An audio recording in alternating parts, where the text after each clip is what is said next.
Kamu norak. Gak usah ikut. Selesaikan kerjaan dapur saja. Suami lebih pilih gundiknya untuk datang ke pesta mewah hotel bintang 5. Dia syok. Saat aku yang diremehkan naik panggung sebagai pemilik hotel, dan ku buat dia miskin dalam semalam. Hari itu, gedung pernikahan penuh lampu kristal dan bunga putih yang mekar sempurna. Semua orang tersenyum, keluarga dan teman berkumpul untuk merayakan hari yang seharusnya menjadi momen paling bahagia dalam hidupku. Aku, Kayla, berdiri di lorong panjang, gaun pengantin putih melambai lembut mengikuti langkahku. Jantungku berdetak kencang, antara bahagia, gugup, dan sedikit was-was. Di ujung lorong, Rizky berdiri dengan jas hitamnya, tampan, rapi, tapi ada sesuatu yang aneh di matanya. Ia tersenyum saat melihatku mendekat, tapi senyum itu terasa kaku, seperti sekadar formalitas. Bukan senyum hangat yang seharusnya muncul saat melihat pengantin wanita yang ia pilih menjadi istrinya. Aku mencoba menenangkan diri. Mungkin ini hanya gugup, pikirku, meski hati kecilku mulai merasakan sesuatu yang berbeda. Upacara berjalan lancar. Doa, janji suci, dan cincin yang terpasang di jari kami. Semua orang bersorak, tetapi aku menangkap sekilas tatapan Rizky, tatapan yang lebih fokus pada penonton daripada padaku. Ada jarak yang tak terlihat, namun nyata. Setelah upacara, sesi foto dimulai. Aku tersenyum, mengikuti setiap arahan fotografer. Rizky di sampingku, berdiri tegap, tapi terkadang matanya melirik ke ponsel, dan sekali-sekali ia menunduk dengan senyum setengah hati saat berinteraksi dengan tamu lain. Aku menelan rasa kecewa itu dalam diam. Aku mencoba berpikir positif. Mungkin ia gugup menghadapi keramaian. Namun, hati kecilku tak bisa menipu. Ada sesuatu yang tak lengkap, sesuatu yang terasa dingin. Momen bahagia itu terasa indah di mata semua orang. Tapi di balik senyumku, aku mulai menyadari bahwa perjalanan pernikahan ini tidak akan semudah yang kubayangkan. Di balik formalitas dan kemewahan hari itu, sebuah rahasia kecil, bahwa Rizky mungkin bukan sepenuhnya mencintai, atau setidaknya belum sepenuhnya peduli, mulai mengintai. Dan saat aku menatapnya, berharap menemukan cintanya, aku hanya melihat bayangan seorang pria yang tanpa hadir, tetapi hatinya jauh dari aku. Minggu pertama pernikahan. Minggu pertama pernikahan kami seharusnya menjadi minggu paling manis.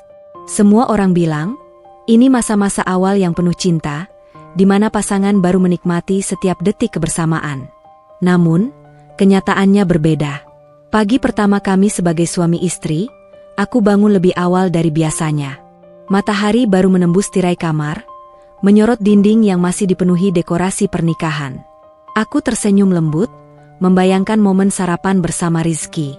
Tapi ketika aku menoleh, dia masih tidur dengan posisi membelakangi, wajahnya tampak tegang di bawah selimut tebal. Rizky, selamat pagi, suaraku lembut, berharap ia tersenyum padaku. Ia menggerakkan tubuhnya sedikit, membuka satu mata, lalu menutupnya lagi. Pagi, jawabnya singkat, tanpa menoleh. Suaranya terdengar datar, dingin, berbeda dari pria yang kuharapkan menjadi pendampingku seumur hidup. Aku mencoba mengingat semua kata-kata manisnya saat pernikahan, tapi kenyataannya, di rumah ini, ia berbeda. Aku menelan kecewa dan mencoba tetap ceria. Aku buatkan kopi dan roti, kataku, mencoba mencairkan suasana. Rizky hanya mengangguk. Matanya tetap menatap dinding. Aku berdiri di dapur, menyiapkan sarapan sendiri, sambil menahan perasaan aneh yang mengganjal di dada. Kenapa ia bersikap begitu dingin? Bahkan di pagi pertama pernikahan kami, hari-hari berikutnya sama. Setiap kali aku ingin berbicara atau membicarakan hal-hal sederhana, ia menjawab dengan nada pendek, kadang terdengar kesal tanpa alasan jelas. Aku mulai merasa seperti seorang tamu di rumah sendiri. Suatu malam, ketika kami duduk di ruang keluarga, aku memberanikan diri membuka percakapan. Rizky, apa ada yang salah? Kamu kelihatan berbeda sejak kita menikah, tanyaku lembut, mencoba menyentuh tangannya. Ia menepis tanganku dengan ringan, tanpa menatapku. Aku capek, Kayla. Bisa nggak kita diam sebentar? Hatinya begitu dingin, dan kata-katanya menusuk seperti pisau. Aku menelan rasa sakit itu, tapi di dalam, ada perasaan yang mulai tumbuh, rasa curiga, ketidaknyamanan, dan kebingungan. Apa yang membuat suamiku berubah begitu cepat? Di malam ketiga, aku melihat sesuatu yang membuat dada ini berdegup lebih kencang. Ponsel Rizky berbunyi, pesan masuk dari seorang wanita. Aku mencoba mengabaikannya, berusaha percaya, tapi ada sesuatu dalam tatapannya yang berbeda saat ia membaca pesan itu. Ada senyum tipis, yang bukan untukku. Aku menutup mata, menahan air mata. Minggu pertama pernikahan yang seharusnya penuh kebahagiaan, kini berubah menjadi minggu di mana aku mulai merasakan dinginnya cinta yang hilang dan bayangan pengkhianatan mulai menampakkan diri. Di balik senyum manis dan ucapan, "Aku cinta padamu," yang ia lontarkan saat pernikahan, tersembunyi seorang pria yang tampak semakin menjauh, semakin tak peduli, dan semakin siap mengecewakan. Aku, Kayla, mulai sadar, perjalanan rumah tangga ini tidak akan semanis yang kubayangkan. Dan minggu pertama hanyalah permulaan dari sebuah realitas yang pahit, yang harus kulalui dengan kepala tegak meski hati remuk. Peran yang direndahkan. Minggu kedua pernikahan kami membawa kenyataan yang lebih pahit daripada yang pernah kubayangkan. Rizky, suamiku, mulai menunjukkan sisi yang selama ini tersembunyi. Bukan hanya dingin, tetapi meremehkan keberadaanku secara halus di rumah dan kehidupan sosial. Aku, Kayla, yang selama ini terbiasa mandiri dan aktif, mulai merasakan belenggu yang tak terlihat. Suatu sore, aku sedang menyiapkan teh di dapur ketika Rizky masuk, menatapku sambil melipat tangannya. "Kayla, kamu gak perlu repot-repot ikut acara tetangga nanti malam. Tinggal di rumah saja, urus rumah, urus aku. Yang penting itu tugasmu," katanya. Aku terdiam, hati serasa tertusuk. Tapi aku ingin ikut, kan cuma acara kecil di lingkungan. Aku cuma ingin kenal dengan tetangga baru. Rizky mengangkat alisnya. "Ngapain ikut-ikut acara begitu? Buang waktu saja. Orang-orang gak peduli sama kita. Kamu cukup di rumah." Kata-katanya terdengar seperti hukuman. Aku menelan rasa kecewa itu, mencoba tersenyum. "Baik, aku di rumah saja." Hari demi hari, polanya semakin jelas. Setiap kali ada ajakan untuk reuni teman lama, undangan pesta, atau sekadar arisan keluarga, Rizky selalu menemukan alasan untuk menolak. Kadang, alasan itu terdengar masuk akal, tapi seringkali terasa kontrol dan merendahkan. Di rumah, perlakuannya juga mulai berubah. Saat aku mencoba memasak menu baru untuk kami berdua, ia mengkritik. "Kayla, masakan ini aneh. Kamu gak perlu mencoba hal-hal baru. Masak yang biasa saja, gampang dimengerti." Setiap kalimatnya seperti racun yang meresap ke dalam hati. Aku merasa seperti anak kecil yang tak pernah benar, yang setiap langkahnya diawasi dan dinilai. Puncaknya terjadi saat ia mengundang beberapa koleganya ke rumah tanpa memberitahuku sebelumnya. Aku hanya bisa berdiri di ruang tamu, tersenyum canggung, sambil mendengar Rizky memperkenalkan istrinya kepada tamu dengan nada yang membuatku merasa seperti pembantu. "Ini, Kayla, istriku. Dia lebih cocok di rumah, ngurus dapur dan urusan rumah tangga." Aku membeku. Suaranya terdengar santai, tapi kata-katanya menghancurkan. Malam itu, aku duduk di kamarku sendiri, menahan air mata, menatap langit-langit dan bertanya-tanya. Apakah ini yang dinamakan pernikahan? Apakah ini cinta yang selalu mereka ceritakan? Di hati kecilku, muncul tekad yang belum aku sadari sepenuhnya. Jika aku diremehkan sekarang, aku harus menemukan cara untuk membuktikan bahwa aku lebih dari sekadar istri yang tinggal di rumah. Minggu kedua pernikahan kami bukan hanya tentang kebahagiaan yang hilang, tapi tentang awal dari perjalanan panjang di mana aku, Kayla, mulai menyadari kekuatan yang dimiliki dalam diriku sendiri, kekuatan yang suatu hari akan mengubah hidup Rizky selamanya. Pertemuan pertama gundik. Hari itu terasa biasa saja di permukaan. Aku, Kayla, sedang membereskan beberapa dokumen rumah tangga, ketika Rizky mengaku harus keluar sebentar untuk urusan kerja. Aku mengangguk, menganggapnya hal wajar. Tapi instingku berkata ada yang berbeda. Beberapa jam kemudian, seorang wanita muncul di rumah tanpa pemberitahuan sebelumnya. Ia cantik, rapi, dan terlihat percaya diri, sangat berbeda dengan sosokku yang selama ini dianggap cukup di rumah. Rizky menyambutnya dengan senyum hangat yang selama ini jarang ia tunjukkan padaku. Aku berdiri di lorong, Menyaksikan adegan itu tanpa suara, jantung berdegup kencang. "Kayla, ini teman kerjaku." "Naya," kata Rizky santai. "Dia hanya mampir sebentar." Naya tersenyum, tapi senyum itu terasa mengintimidasi. Aku mencoba tersenyum tipis, tapi rasanya tidak tulus. Sepanjang waktu mereka berinteraksi, aku merasakan sesuatu yang menusuk. Keintiman yang seharusnya hanya aku rasakan sebagai istri, kini terbagi dengan orang lain. Rizky tertawa dengan lepas, membicarakan hal-hal yang biasanya hanya ia bicarakan padaku. Nada suaranya lembut, hangat, berbeda jauh dari yang ia gunakan padaku. Aku berdiri di sudut ruangan, mencoba tetap tenang. Aku menenangkan diri dengan berkata dalam hati, mungkin ini hanya teman, hanya pertemuan biasa. Namun perasaan tidak nyaman itu terus merayap, menumbuhkan kecurigaan yang tidak bisa diabaikan.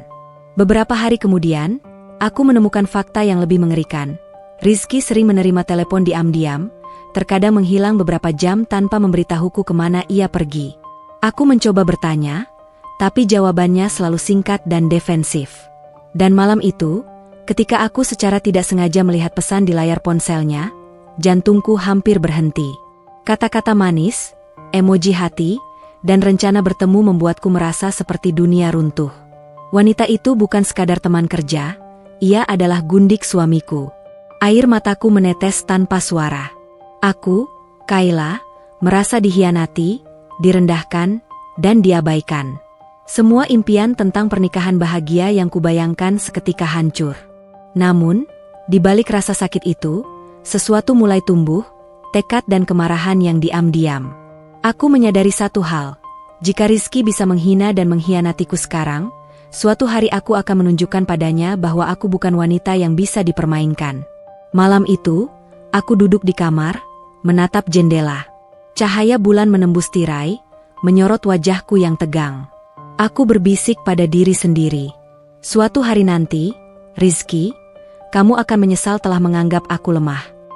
Dan disinilah awal dari perjalananku, dari istri yang diremehkan, menuju wanita yang akan mengubah nasibnya sendiri, dan membuat Rizky merasakan pahitnya pengkhianatan yang sama. Tanda-tanda pengkhianatan. Sejak pertemuan pertama dengan Naya, perasaan gelisahku tidak pernah hilang. Aku, Kayla, mulai memperhatikan hal-hal kecil yang dulu tak pernah kusadari, hal-hal yang kini terasa seperti alarm bahaya dalam rumah tangga kami. Hari itu, aku sedang membereskan ruang tamu ketika ponsel Rizky bergetar. Layar menampilkan pesan masuk dari nomor yang tidak tersimpan.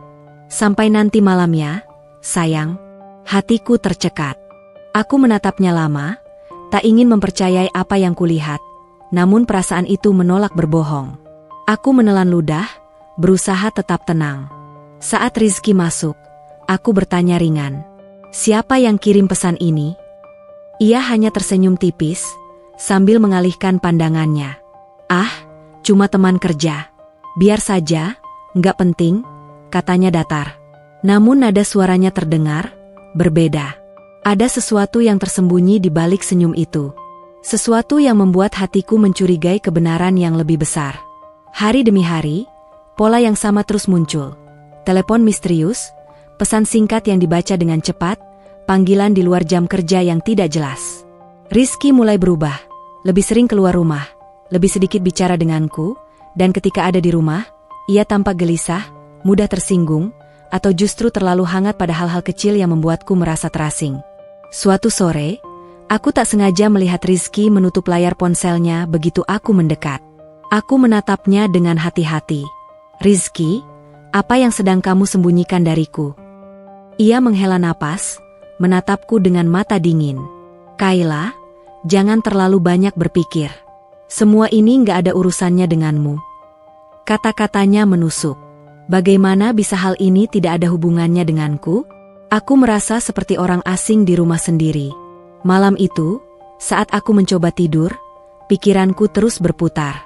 SMS, telepon, dan sikapnya yang berubah. Semua menjadi bukti nyata bahwa Rizky sedang mengkhianatiku. Perasaan marah, kecewa, dan tersakiti bercampur menjadi satu. Aku mulai sadar bahwa pengkhianatan ini bukan sekadar rasa cemburu. Ini tentang harga diriku yang diremehkan, tentang rumah tangga yang seharusnya menjadi tempat aman, kini berubah menjadi arena di mana aku dipermainkan. Namun di balik rasa sakit itu, ada sesuatu yang lain yang muncul, tekad yang semakin kuat. Jika Rizky bisa begitu tega mempermainkanku sekarang, aku harus memikirkan cara untuk mengambil kembali kendali. Aku duduk di kamar, menatap cermin, dan berbisik pada diri sendiri. Suatu hari nanti, Rizky, kamu akan mengerti bahwa aku bukan orang yang bisa kamu hina atau abaikan begitu saja. Suatu hari, kamu akan menyesal. Minggu itu menjadi titik balik dalam hidupku. Dari rasa sakit dan pengkhianatan, lahirlah tekad untuk bangkit dan membuktikan diriku. Aku tahu, perjalanan ini baru saja dimulai. Dihina di depan orang lain. Minggu berikutnya, kami menghadiri acara kumpul keluarga besar di rumah orang tua Rizky. Aku berpakaian rapi, mencoba tersenyum dan menahan perasaan tidak nyaman yang selama ini terus menghantui. Aku ingin terlihat bahagia, ingin menjadi istri yang sempurna di mata semua orang. Namun, begitu kami memasuki ruang tamu, suasana berubah. Rizky tampak santai, tapi ada kilatan tajam di matanya ketika memperkenalkan aku kepada para kerabatnya. Ini, Kayla, istriku. Tugas utamanya ya, urus rumah, masak, dan jaga aku di rumah, katanya dengan nada santai, seolah itu adalah fakta yang lucu. Aku membeku. Tawa beberapa kerabat terdengar, sebagian mungkin karena mereka benar-benar menganggap itu lelucon, sebagian lagi karena terkejut dengan ketegasan Rizky. Namun bagi aku, kata-kata itu seperti duri yang menusuk hati. Aku tersenyum canggung, menahan air mata. Hatiku sakit bukan karena kata-katanya saja, tapi karena sikapnya yang terang-terangan merendahkan aku di depan orang lain, di depan teman, keluarga, dan bahkan orang-orang yang aku harap akan mendukungku. Sejak acara itu, perilaku Rizky semakin terang-terangan. Saat aku mencoba berbicara, ia sering memotong atau menertawakanku, membuatku merasa tidak penting dan tak berdaya. Suatu sore, ketika teman-teman lama kami datang berkunjung, Rizky kembali menunjukkan sisi merendahkannya. Kayla, kamu gak usah ikut ngobrol. Duduk saja di sini, biar aku yang bicara, katanya di depan semua tamu.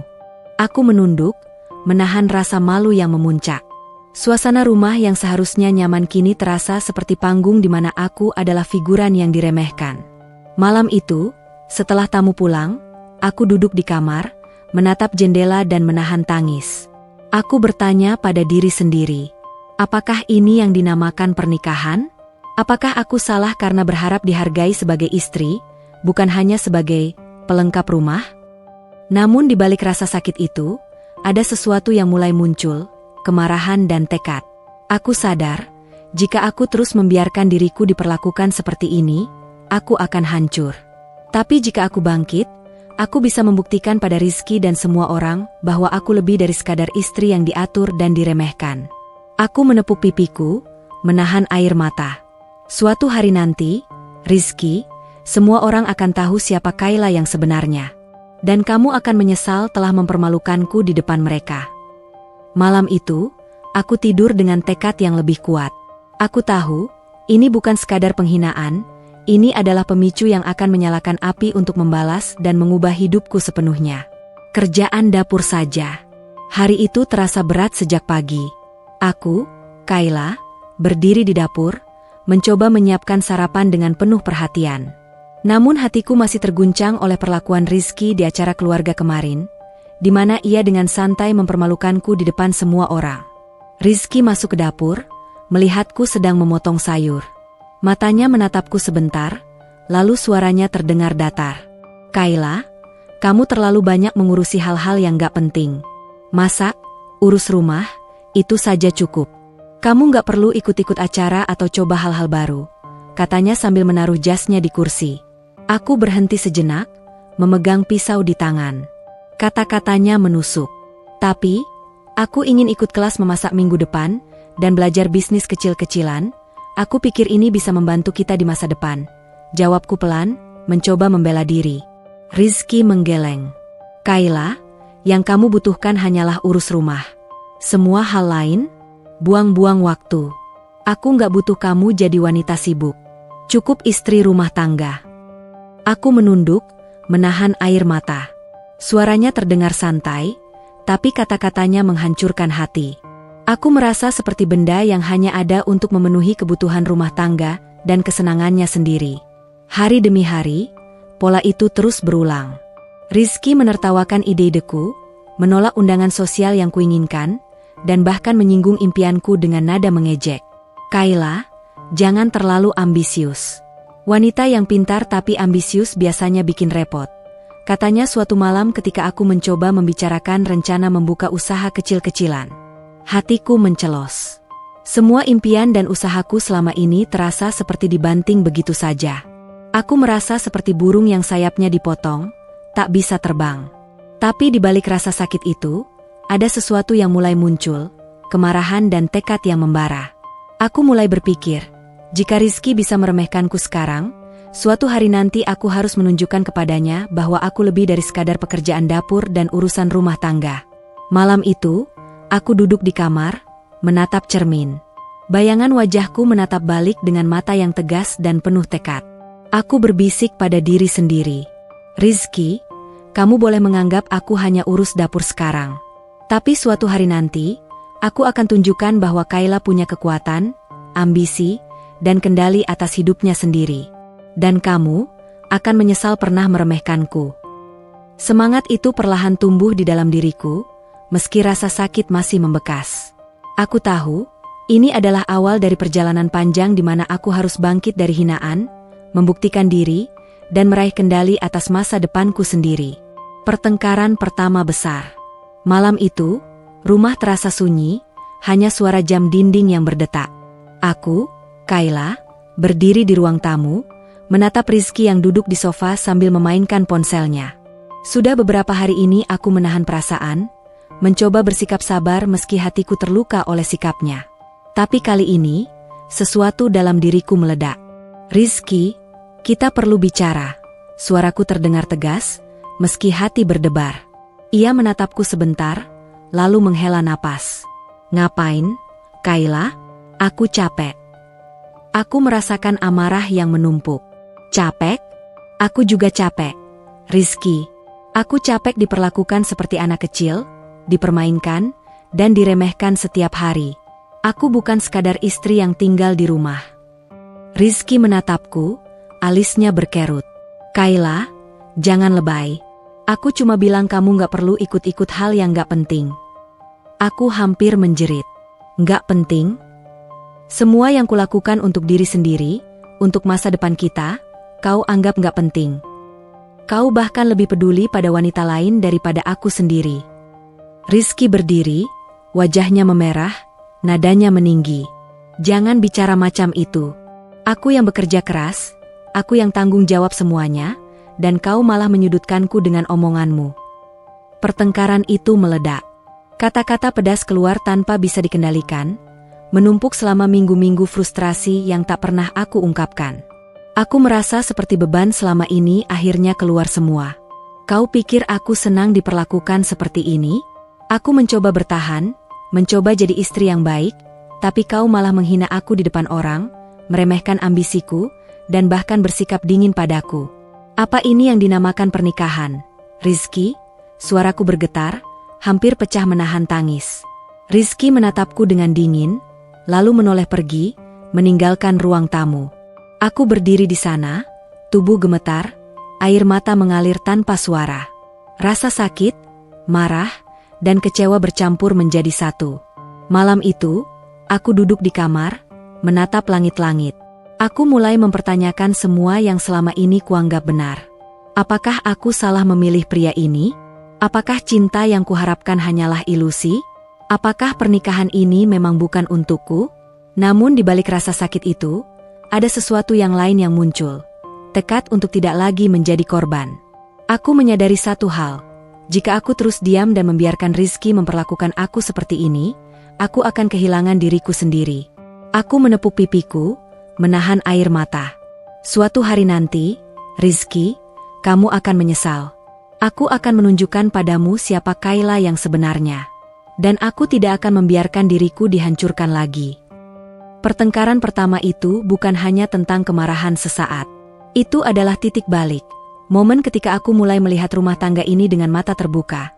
Menyadari bahwa untuk bisa bertahan dan menang, aku harus bangkit, merencanakan, dan mengubah segalanya.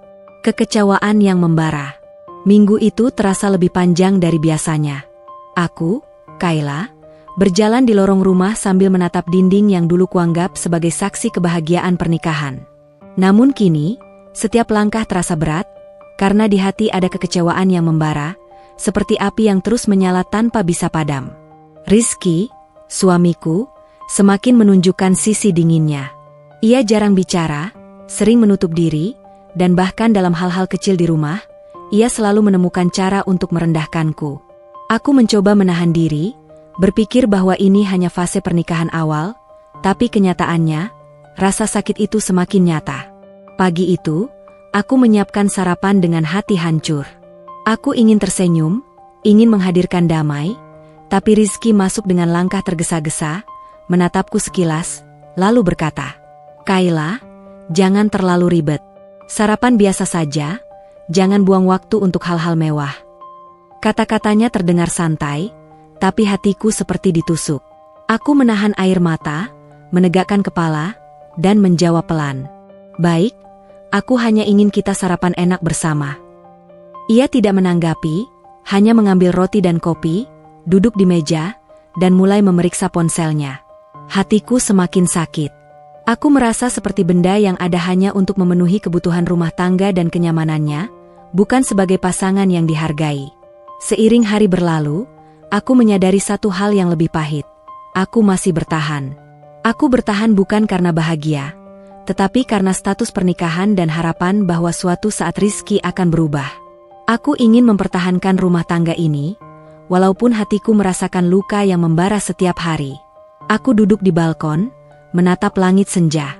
Angin malam menyapu wajahku, menyejukkan sedikit hati yang panas. Aku menyadari bahwa kekecewaan ini bukan hanya tentang perilaku Rizky, tetapi juga tentang aku sendiri yang masih berharap pada sesuatu yang mungkin tidak ada. Di saat itulah tekad kecil mulai tumbuh. Aku sadar, jika aku terus membiarkan diriku terluka, aku akan hancur.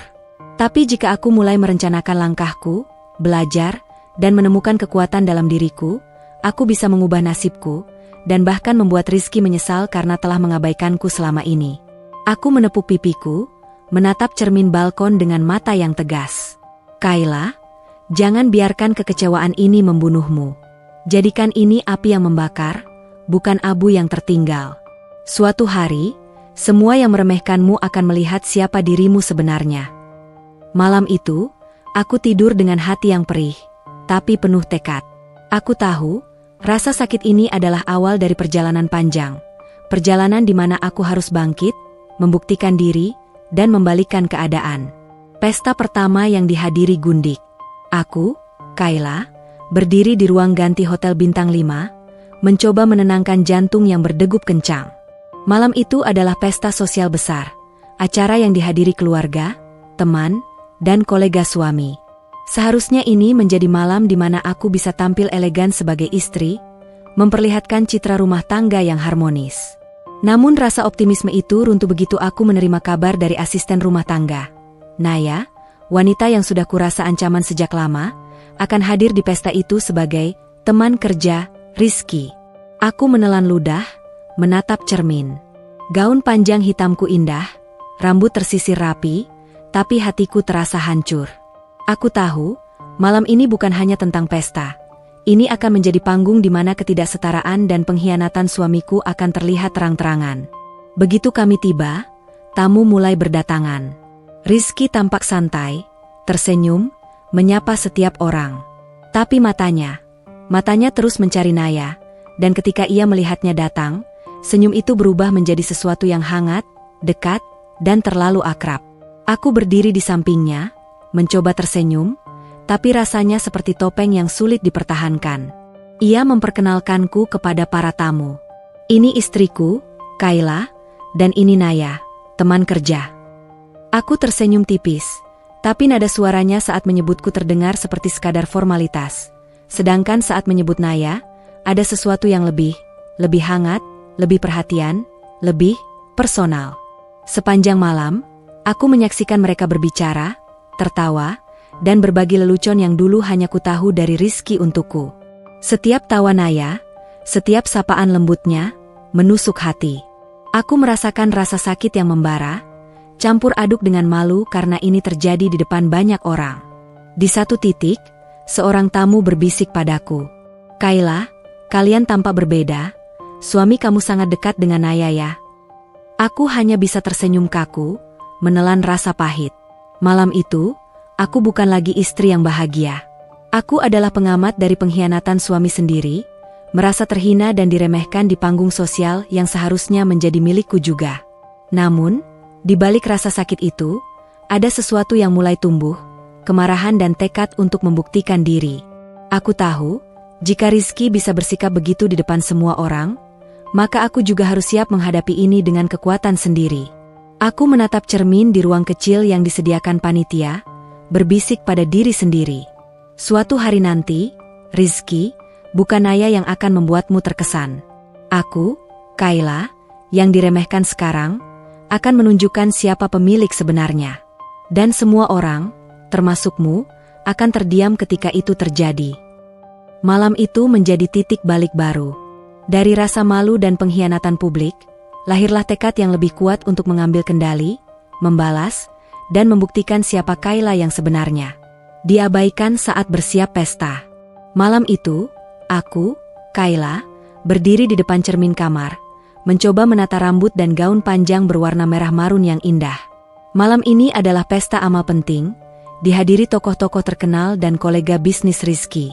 Aku ingin tampil sempurna, bukan hanya sebagai istri, tapi sebagai wanita yang berharga, yang layak diperhatikan. Namun, ketika aku menoleh ke arah Rizky, hatiku nyaris hancur. Ia duduk di ruang tamu, asyik dengan ponselnya, sesekali tertawa saat membaca sesuatu di layar. Aku mencoba mendekat. "Rizky, aku ingin kita pergi bersama, seperti pasangan, kan?" Tanyaku pelan, berharap ada sapaan hangat, senyum, atau sekadar tatapan yang menunjukkan bahwa aku dihargai. Ia menatapku sekilas, lalu menggeleng. "Kayla, aku nggak bisa. Aku ada urusan penting dulu, nanti kamu ikut sendiri. Jangan bikin ribet." Aku terdiam. Kata-katanya terdengar ringan, tapi bagi hatiku, itu seperti palu yang menghantam harapan.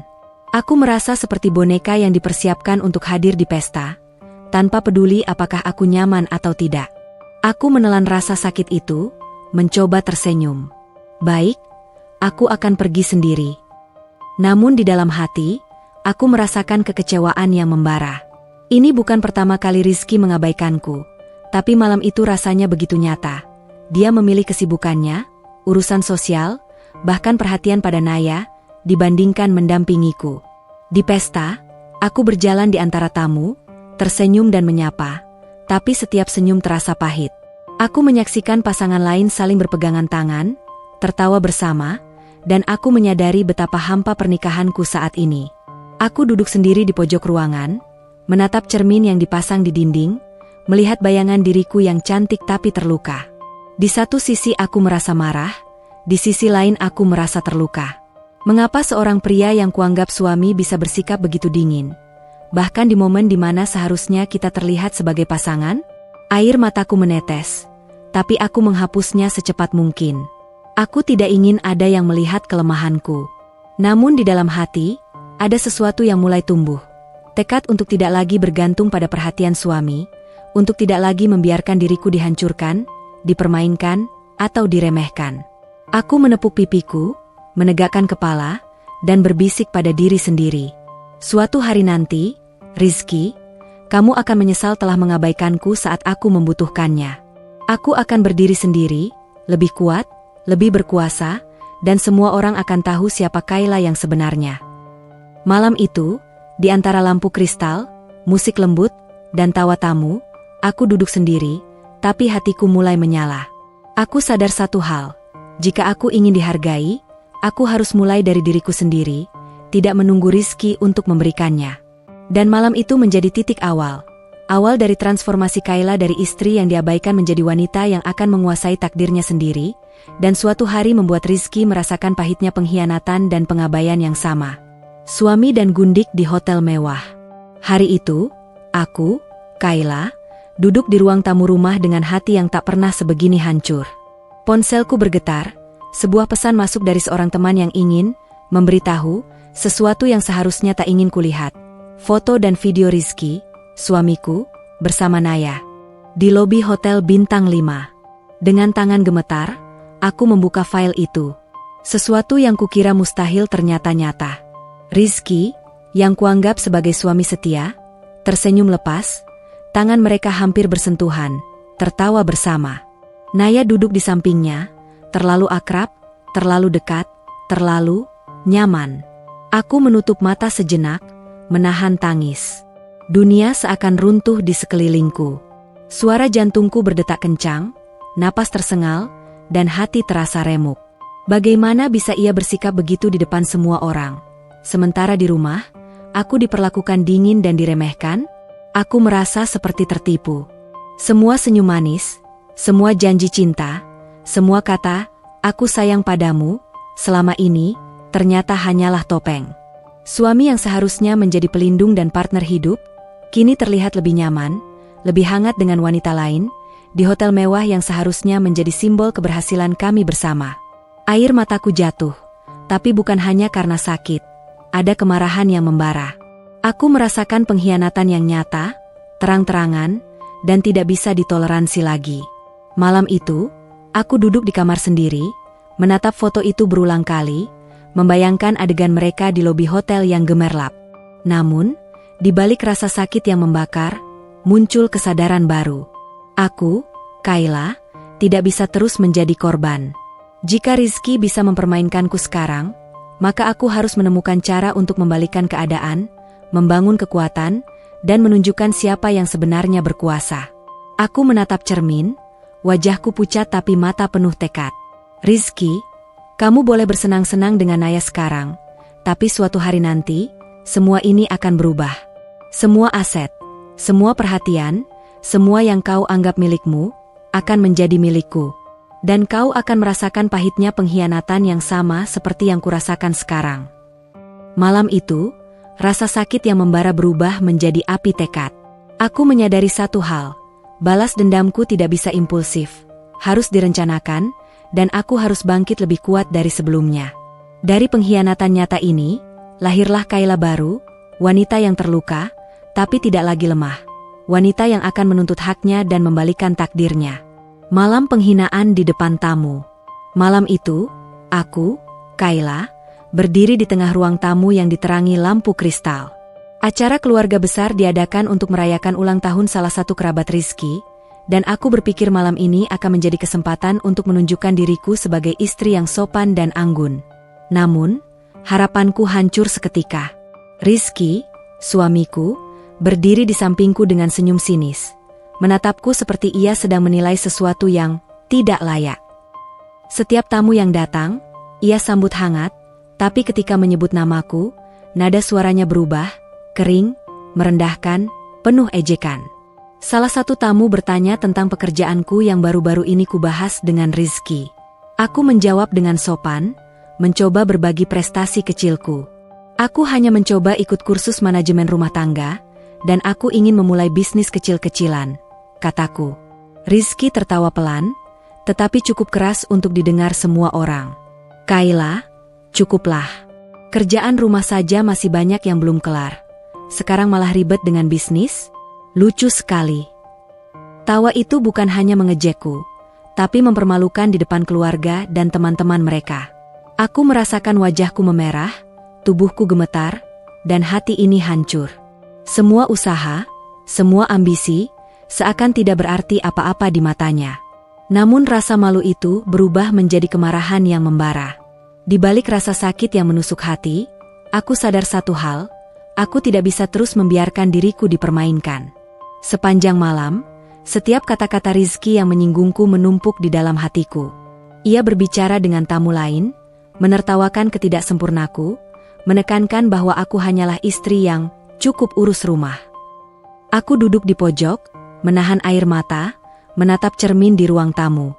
Bayangan diriku tampak kecil, tapi mataku menyala dengan tekad yang baru. Rizky, suatu hari nanti, semua orang ini akan tahu siapa Kayla yang sebenarnya. Dan kamu akan menyesal telah menertawakanku di hadapan mereka, bisikku dalam hati. Malam itu bukan hanya tentang penghinaan publik. Itu adalah titik balik. Momen ketika Kayla menyadari bahwa rasa sakit dan malu ini harus diubah menjadi kekuatan. Aku mulai merencanakan langkah demi langkah, bagaimana caranya membalikkan keadaan, merebut kembali harga diri, dan suatu hari membuat Rizky merasakan pahitnya pengkhianatan dan penghinaan yang sama. Dari malam itu, Kayla lahir kembali. Bukan istri yang tunduk, tapi wanita yang terluka, yang kini mulai membangun strategi untuk balas dendam dan menguasai hidupnya sendiri. Rasa malu yang dalam. Malam itu, ketika semua tamu telah pulang, aku, Kayla, duduk di kamar sendiri. Ruangan gelap, hanya diterangi lampu meja yang lembut. Namun cahaya itu tidak mampu menghangatkan hatiku yang beku. Aku menangis sendiri. Air mata jatuh tanpa suara, menelusuri pipi, menghapus senyum palsu yang selama ini kupaksakan di hadapan semua orang. Malam ini, aku benar-benar merasa hancur. Setiap adegan di pesta tadi terulang di kepala, tawa Rizky yang menghina, ejekan yang menusuk, tatapan tamu yang mungkin menilai aku lemah. Semua itu menumpuk menjadi rasa malu yang dalam dan mematikan. Aku menunduk, meremas tangan sendiri, mencoba menenangkan diri. Tapi rasa malu itu begitu nyata. Bukan hanya tentang dipermalukan di depan orang lain, tapi tentang kesadaran bahwa selama ini aku terlalu percaya pada seorang pria yang tidak menghargai diriku. Namun, di balik air mata yang mengalir dan dada yang terasa sesak, sesuatu mulai menyala di dalam diriku, tekad yang membara. Aku menyadari bahwa malu ini bisa menjadi racun jika terus dibiarkan, atau bisa menjadi bahan bakar untuk bangkit, membalas, dan menunjukkan kekuatan sebenarnya. Aku menatap cermin, melihat mata yang sembab tapi penuh tekad. Kayla, cukup menangis, bisikku pada diri sendiri. Suatu hari nanti, semua ini akan berubah. Semua ejekan, semua hinaan, semua rasa malu, akan kubalik menjadi kekuatan. Dan Rizky akan menyesal pernah meremehkanku. Aku mulai merencanakan langkah demi langkah dalam hati, belajar lebih banyak, memperluas jaringan, memahami aset-aset yang bisa menjadi senjata, dan mempersiapkan diri untuk hari ketika aku bisa mengambil kendali sepenuhnya. Air mata masih mengalir, tapi kali ini bukan hanya karena rasa sakit. Ada campuran kemarahan, keberanian, dan tekad yang membuatku merasa lebih hidup daripada sebelumnya. Aku tahu perjalanan ini tidak akan mudah, tapi aku juga tahu bahwa rasa malu malam ini hanyalah awal dari kebangkitan yang lebih besar. Aku menutup mata, menarik napas panjang, dan berbisik sekali lagi. Rizky, suatu hari nanti, kamu akan menyesal. Kayla yang sekarang menangis, akan menjadi Kayla yang tak bisa kau kendalikan. Dan semua yang kau anggap milikmu, akan menjadi milikku. Malam itu, aku tidur dengan hati yang sakit tapi penuh tekad. Rasa malu yang dalam berubah menjadi api yang akan membimbingku melewati semua penghinaan, pengkhianatan, dan ejekan yang Rizky berikan. Perasaan dihancurkan. Hari demi hari, aku, Kayla, semakin merasakan pahitnya hidup di bawah satu atap dengan Rizky. Suami yang seharusnya menjadi pasangan hidup, kini berubah menjadi sosok yang arogan, menganggap dirinya tak tersentuh, dan merasa bisa menindasku tanpa konsekuensi.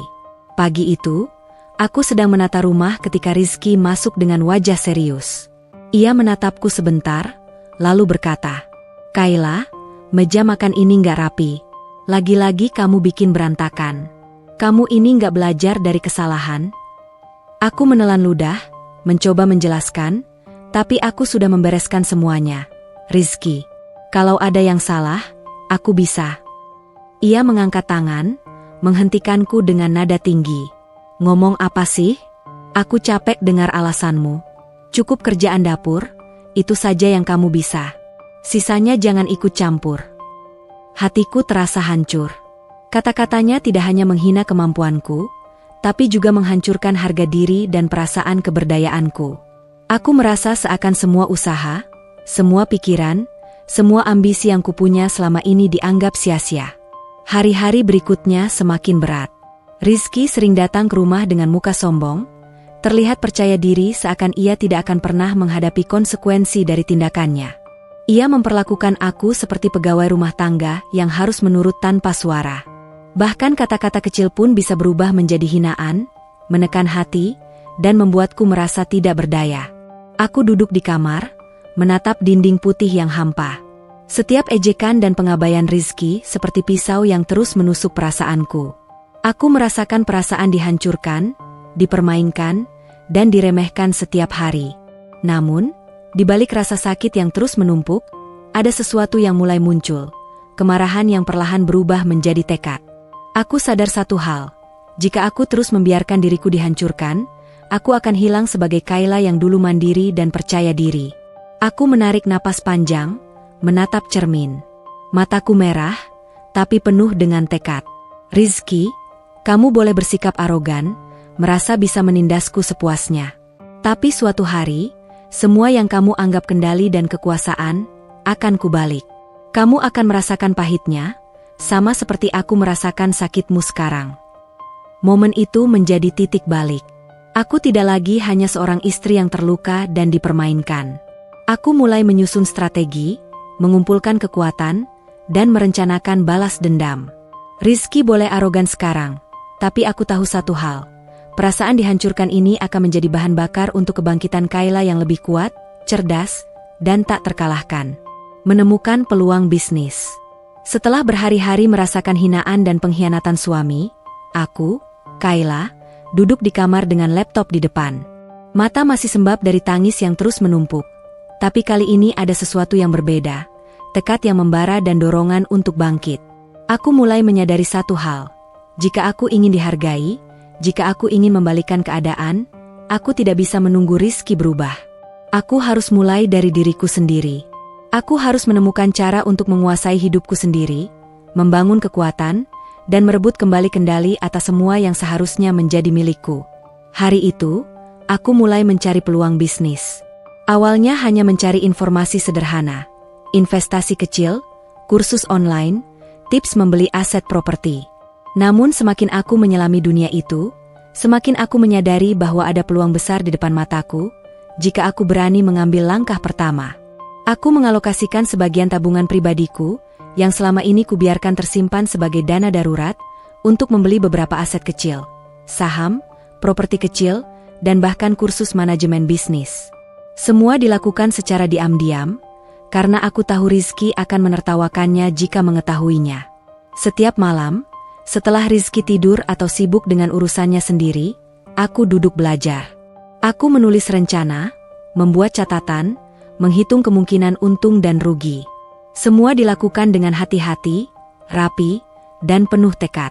Aku tahu, ini bukan hanya tentang uang. Ini tentang mengembalikan harga diri, menunjukkan bahwa aku bisa mandiri, dan mempersiapkan saat ketika aku bisa membalikan keadaan terhadap Rizky. Setiap kali teringat hinaan dan pengkhianatannya, tekadku semakin kuat. Aku bukan hanya belajar bisnis, tapi juga belajar strategi, bagaimana mengelola aset, memperluas jaringan, dan memanfaatkan kesempatan tanpa harus bergantung pada suami yang meremehkanku. Di malam itu, aku menatap layar laptop dengan senyum tipis tapi tegas. Aku tahu perjalanan ini masih panjang, tapi langkah pertama sudah diambil. Aku mulai merasakan kekuatan baru dalam diriku, kekuatan yang akan membuat Rizky tercengang suatu hari nanti. Suatu hari nanti, Rizky, kamu akan melihat Kayla yang sekarang diam-diam membangun kerajaan sendiri. Semua yang kau anggap remeh, akan menjadi milikku, dan kau akan menyesal pernah meremehkanku, bisikku dalam hati. Dan malam itu, di balik rasa sakit dan hinaan, lahirlah Kayla baru, lebih cerdas, lebih tegas, dan siap untuk membalikan takdir yang selama ini dikendalikan Rizky. Rahasia kekuatanmu. Malam itu sunyi. Rizky sudah tertidur lelap. Kelelahan setelah seharian pergi entah kemana, tanpa pamit, tanpa peduli. Aku, Kayla, duduk di ruang kerja kecil yang selama ini ia anggap tidak penting.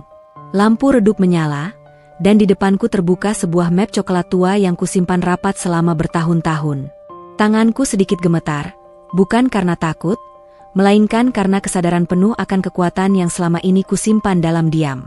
Tak pernah Rizky tahu, dan ia tak pernah mau tahu, bahwa aku bukan perempuan polos yang hidupnya hanya bergantung padanya. Sejak sebelum menikah, aku sudah diajari ayahku satu hal penting. Jangan pernah menyerahkan seluruh kendali hidupmu, bahkan pada suamimu sendiri. Aku membuka satu persatu dokumen itu. Sertifikat properti. Apartemen kecil di pusat kota, atas namaku. Ruko yang disewakan diam-diam, atas namaku. Sebidang tanah yang nilainya melonjak tajam, juga atas namaku. Lalu rekening-rekening bank, rekening investasi, deposito berjangka, akun bisnis yang keuntungannya terus berjalan tanpa pernah Rizky sadari. Semua legal, semua sah, dan semuanya bukan milik Rizky. Selama ini, ia menganggap dirinya penguasa rumah tangga. Ia merasa semua yang ada di sekitar kami adalah hasil jerih payahnya. Ia merasa aman, percaya diri, bahkan arogan, karena mengira aku tak punya apa-apa tanpa dirinya. Aku tersenyum tipis. Senyum yang tidak lagi pahit. Senyum seorang perempuan yang akhirnya tahu, dirinya memegang kartu truf. Aku teringat setiap hinaan Rizky. Setiap kalimat merendahkan. Setiap tawa sinisnya ketika aku bicara soal masa depan. Setiap kali ia berkata, tanpa aku, kamu bukan siapa-siapa. Jika saja ia tahu bahwa selama ini aku memegang kendali atas sebagian besar fondasi keuangan rumah tangga ini. Bahwa beberapa aset yang ia nikmati, diam-diam berdiri di atas namaku. Aku menutup map itu perlahan. Menarik napas panjang. Untuk pertama kalinya sejak menikah, dadaku terasa lapang. Aku tidak lagi sekadar bertahan. Aku siap melangkah. Rizky boleh terus merasa hebat. Boleh terus memamerkan kekuasaan palsunya. Boleh terus membawa gundiknya ke tempat-tempat mewah dengan penuh kebanggaan. Karena saat waktunya tiba, aku tidak perlu berteriak. Tidak perlu menangis. Tidak perlu memohon. Aku hanya perlu menarik satu benang. Dan seluruh dunia yang ia banggakan akan runtuh. Dalam satu malam. Malam itu, aku menatap pintu kamar tempat Rizky tertidur. Matanya terpejam tenang, seolah hidupnya aman dan terkendali. Aku berbisik pelan, hampir seperti doa. Tidurlah nyenyak, Rizky.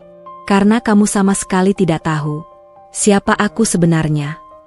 Latihan dan persiapan. Sejak malam aku membuka map rahasia itu, hidupku berubah arah. Aku, Kayla, tidak lagi bergerak dengan emosi semata. Aku bergerak dengan perhitungan. Pagi hari, ketika Rizky masih sibuk dengan dunianya sendiri, aku mulai mengatur jadwal pribadiku. Bukan lagi jadwal rumah tangga yang ia tuntut, melainkan jadwal pembentukan diri. Setiap jam, setiap menit, kini punya tujuan. Aku mendaftar kelas public speaking eksklusif. Kelas kecil dengan pengajar profesional yang terbiasa melatih CEO, pemilik perusahaan, dan tokoh publik. Di sana, aku belajar berdiri tegak, mengatur napas, menguasai intonasi, dan menatap audiens tanpa ragu. Awalnya, suaraku sempat bergetar. Tanganku dingin. Bayangan hinaan Rizky masih sering muncul. Namun pelatihku berkata tenang. Bukan volume suara yang membuat orang mendengar, tapi keyakinan. Hari demi hari, aku berlatih berbicara di depan cermin. Mengucapkan kalimat-kalimat tegas. Menyusun pidato seolah aku sedang berdiri di panggung besar. Dan perlahan, rasa takut itu memudar. Di waktu lain, aku memperdalam manajemen hotel. Aku membaca laporan operasional. Mempelajari sistem reservasi. Memahami cara mengelola staf, layanan premium, hingga strategi branding hotel bintang 5. Aku ingin tahu segalanya. Bukan untuk pamer. Tapi agar tak ada satupun celah yang bisa dipertanyakan saat aku berdiri sebagai pemilik. Malam hari, ketika Rizky pergi atau sibuk dengan ponselnya, aku mempelajari strategi sosial. Cara memasuki ruang elit tanpa terlihat canggung. Cara berbincang dengan investor, pejabat, dan tamu penting. Cara tersenyum tanpa terlihat lemah. Cara diam yang justru membuat orang menunggu kata-kataku. Aku belajar bahwa dunia sosial bukan soal suara paling keras, melainkan posisi paling tenang. Penampilanku pun berubah. Bukan berlebihan, bukan mencolok. Lebih rapi, lebih berkelas, lebih tepat. Setiap detail kini kupilih dengan sadar. Sepatu, jam tangan, postur tubuh, bahkan cara berjalan. Rizky tidak menyadari apapun. Baginya, aku masih Kayla yang hanya mengurus rumah. Ia tidak tahu bahwa setiap hari aku sedang mempersiapkan panggung terbesar dalam hidupku. Suatu malam, aku berdiri di depan cermin. Bukan lagi perempuan yang menunduk karena takut salah bicara. Di sana berdiri seorang perempuan dengan tatapan tenang dan senyum terkendali. Aku berkata pada bayanganku sendiri, sebentar lagi, semua orang akan mendengar suaraku. Dan orang pertama yang terkejut adalah suamiku sendiri. Latihan ini bukan tentang balas dendam semata. Ini tentang menjadi versi diriku yang tak bisa lagi direndahkan oleh siapapun. Dan ketika hari itu tiba, aku tidak akan naik ke panggung dengan kemarahan, melainkan dengan kendali penuh. Pertemuan dengan mentor. Hari itu, aku, Kayla, memasuki sebuah gedung tinggi di pusat kota. Rasa gugup dan tegang menyelimuti diriku, tapi ada sesuatu yang mendorongku untuk melangkah, tekad yang sudah menyala sejak malam-malam penuh air mata dan hinaan. Aku diundang untuk bertemu dengan seseorang yang selama ini kubaca namanya di majalah bisnis dan dunia sosial. Mentor Tania Prameswari, wanita sukses yang dikenal sebagai pemilik jaringan hotel, restoran, dan beberapa investasi properti strategis. Namanya sering disebut sebagai simbol kecerdikan, ketegasan, dan keberanian wanita di dunia bisnis yang dikuasai pria. Aku duduk di ruang tamu kantornya yang mewah tapi terasa hangat, menatap wanita di depanku.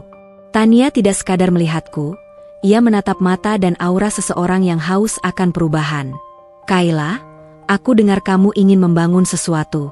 Tapi bukan sekadar bisnis kecil, ya? Katanya, tersenyum tipis. Aku mengangguk pelan. Iya, Bu Tania. Aku ingin belajar bagaimana menjadi wanita yang dihargai, yang bisa mandiri, dan bisa menguasai aset serta peluang yang selama ini aku pikir tidak mungkin. Tania tersenyum lebih lebar. Itu tepat.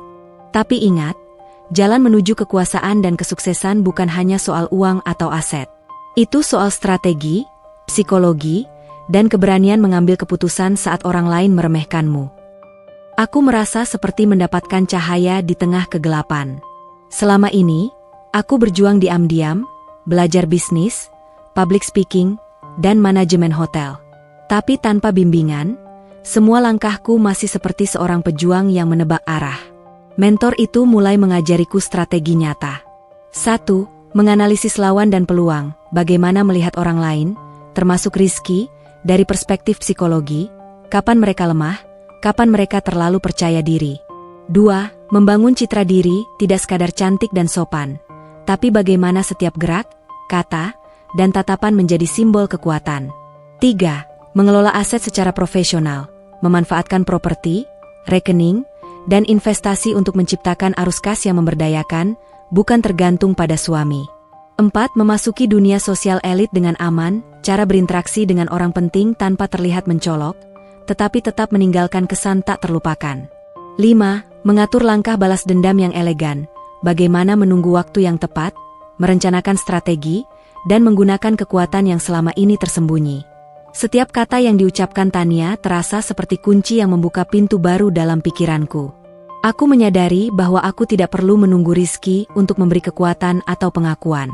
Semua yang kulakukan bisa dibangun sendiri, perlahan tapi pasti.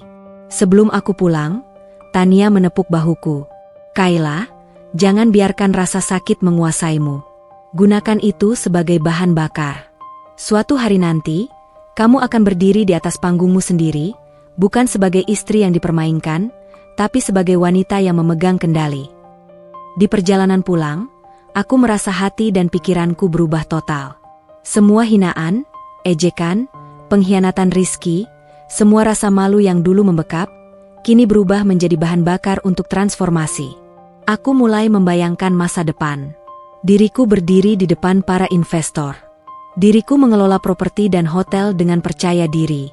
Diriku memasuki ruang sosial elit tanpa takut dicemooh. Dan yang paling penting, Rizky, suatu hari akan melihat semua ini terjadi tanpa bisa menghentikanku. Pertemuan itu bukan hanya tentang strategi bisnis. Itu adalah titik balik psikologis dan emosional. Aku tidak lagi hanya menjadi korban rumah tangga yang diabaikan. Aku mulai menjadi Kayla versi baru, lebih cerdas, lebih berani, lebih berkelas, dan siap menuntut haknya atas hidup, aset, dan kehormatan. Malam itu, aku menatap langit kota dari mobil yang membawaku pulang. Lampu-lampu gedung bintang 5 berkelap-kelip. Aku tersenyum tipis, menutup mata sejenak, dan berbisik. Suatu hari nanti, Rizky, Kamu akan melihatku bukan lagi istri yang diremehkan, tapi wanita yang menguasai segalanya yang kau kira milikmu. Dan saat itu terjadi, aku tidak akan tersenyum. Aku akan berdiri dengan anggun, sementara kau hanya bisa menyesal. Merencanakan balas dendam. Sejak pertemuanku dengan mentor, aku tidak lagi bergerak dengan amarah. Aku bergerak dengan perhitungan. Aku, Kayla, tahu satu hal penting. Balas dendam terbaik bukan yang berisik, bukan yang penuh teriakan dan air mata. Balas dendam terbaik adalah yang membuat lawan menyadari segalanya terlambat, saat ia sudah tak punya kendali apapun. Malam itu, aku duduk sendiri di ruang kerja kecil. Di depanku terbuka laptop, catatan, dan kalender acara sosial kelas atas. Tanganku bergerak pelan, mencatat, menghapus, lalu menulis ulang. Setiap langkah harus sempurna. Targetku jelas, Rizky. Titik lemahnya pun jelas. Ego, kesombongan, dan keyakinan bahwa aku tidak punya apa-apa tanpa dirinya. Aku mulai menyusun strategi. Bukan untuk mempermalukannya secara murahan, melainkan membiarkannya membuka topengnya sendiri di hadapan semua orang. Aku memilih satu momen yang tak bisa ia abaikan. Pesta mewah di Hotel Bintang 5, tempat di mana Rizky selalu merasa paling berkuasa, paling pantas hadir, dan paling percaya diri memamerkan gundiknya. Hotel itu bukan sembarang hotel. Itu adalah salah satu aset utamaku. Namun Rizky tidak tahu. Dan aku memastikan, ia tidak akan tahu sampai saat yang tepat. Aku mengatur agar undangan sampai ke tangannya melalui jalur resmi. Tidak ada namaku di sana, hanya logo hotel, cap eksklusif, dan status VIP guest. Aku tahu Rizky tak akan menolak, ego dan ambisinya terlalu besar. Aku juga menyiapkan panggung sosialnya. Para investor, rekan bisnis, keluarga besar, tokoh-tokoh penting. Semua orang yang selama ini melihatku hanya sebagai istri di balik suami. Lalu aku mengatur diriku sendiri. Penampilan, waktu, posisi duduk, urutan acara. Aku tidak akan datang sebagai tamu. Aku tidak akan duduk di sudut. Aku tidak akan memohon perhatian. Aku akan muncul di saat paling tak terduga. Aku juga memastikan semua dokumen siap. Akta kepemilikan, rekening, struktur aset, hak legal. Bukan untuk dipamerkan, tapi untuk berjaga jika Rizky mencoba menyangkal kenyataan. Aku bahkan berlatih kalimat yang akan kuucapkan. Bukan panjang, bukan emosional. Kalimat yang singkat, dingin, dan mematikan. Setiap malam, saat Rizky tertidur atau sibuk dengan gundiknya, aku tersenyum pelan. Ia masih menganggapku perempuan yang bisa ia bentak, ia atur, dan ia tinggalkan sesuka hati. Ia tidak sadar bahwa setiap langkahnya sedang kupantau. Setiap kesombongannya sedang kutunggu puncaknya. Dan setiap tawa meremehkannya akan berbalik menjadi keheningan memalukan. Aku tidak ingin ia hancur secara fisik. Aku ingin ia runtuh secara mental dan sosial. Aku menutup laptop, berdiri, dan menatap pantulan diriku di jendela. Perempuan itu tampak tenang. Tidak ada air mata. Tidak ada keraguan. Aku berbisik lirih. Sebentar lagi, Rizky, kamu akan tahu, selama ini siapa yang sebenarnya memegang kendali. Dan malam itu, rencana balas dendam tidak lagi sekadar niat. Ia telah berubah menjadi strategi matang yang tinggal menunggu waktu untuk dijalankan. Aku yang baru. Pagi itu, aku berdiri di depan cermin lebih lama dari biasanya. Bukan untuk memastikan riasan atau pakaian, melainkan untuk mengenali diriku sendiri. Perempuan yang menatap balik arahku bukan lagi Kayla yang dulu, yang menunduk saat bicara, yang ragu melangkah, yang menyembunyikan tangis di balik pintu kamar. Kini, yang kulihat adalah perempuan dengan bahu tegak, tatapan tenang, dan aura yang sulit diabaikan. Aku tidak berubah untuk membalas Rizky. Aku berubah karena aku pantas menjadi lebih dari apa yang ia izinkan. Gaun yang kupilih sederhana, potongannya bersih, warnanya lembut tapi berkelas. Tidak mencolok, tidak berusaha menarik perhatian. Namun justru itu yang membuatnya kuat. Rambutku tertata rapi, make up tipis, menonjolkan ketegasan mata dan ketenangan wajah. Aura itu tidak bisa dibeli. Ia lahir dari kendali diri, kejelasan tujuan, dan kepercayaan penuh pada nilai diri sendiri. Saat melangkah keluar kamar, Rizky sempat menoleh. Hanya sepersekian detik. Tapi aku menangkap perubahan kecil di wajahnya, kebingungan. Ia seolah melihat sesuatu yang asing, namun terlalu sombong untuk bertanya. Aku melewatinya tanpa menunduk, tanpa menjelaskan, tanpa meminta izin. Dan untuk pertama kalinya, aku merasakan kebebasan yang sesungguhnya. Di luar rumah, dunia terasa berbeda. Cara orang memandangku berubah. Bukan karena pakaianku, melainkan karena caraku membawa diri. Aku berbicara dengan tenang, berjalan tanpa terburu-buru, dan memilih kata-kata dengan presisi. Aku tahu siapa diriku. Aku tahu kemana aku akan pergi. Dan aku tahu, waktuku hampir tiba. Dalam hati, aku tersenyum. Rizky masih mengira aku sekadar istri yang akan duduk di rumah menunggu perintah. Ia tidak tahu bahwa perempuan yang ia anggap kecil sedang mempersiapkan panggung terbesar dalam hidupnya.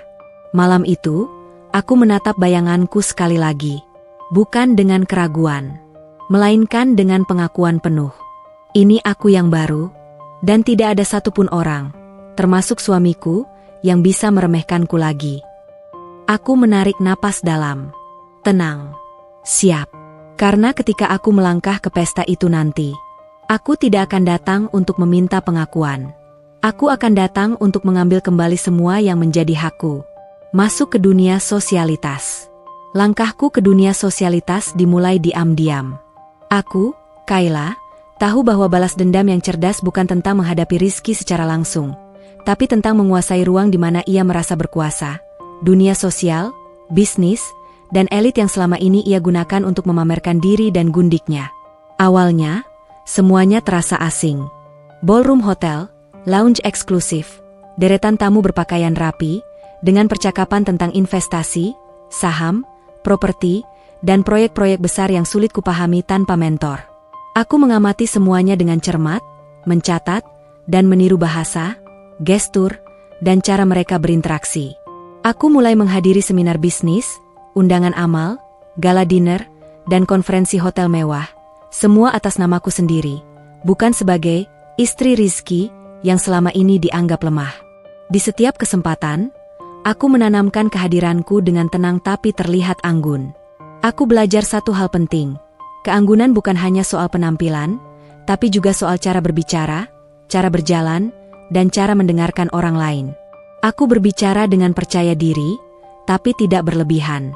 Tersenyum, tapi tidak terlalu hangat hingga terlihat mudah didekati.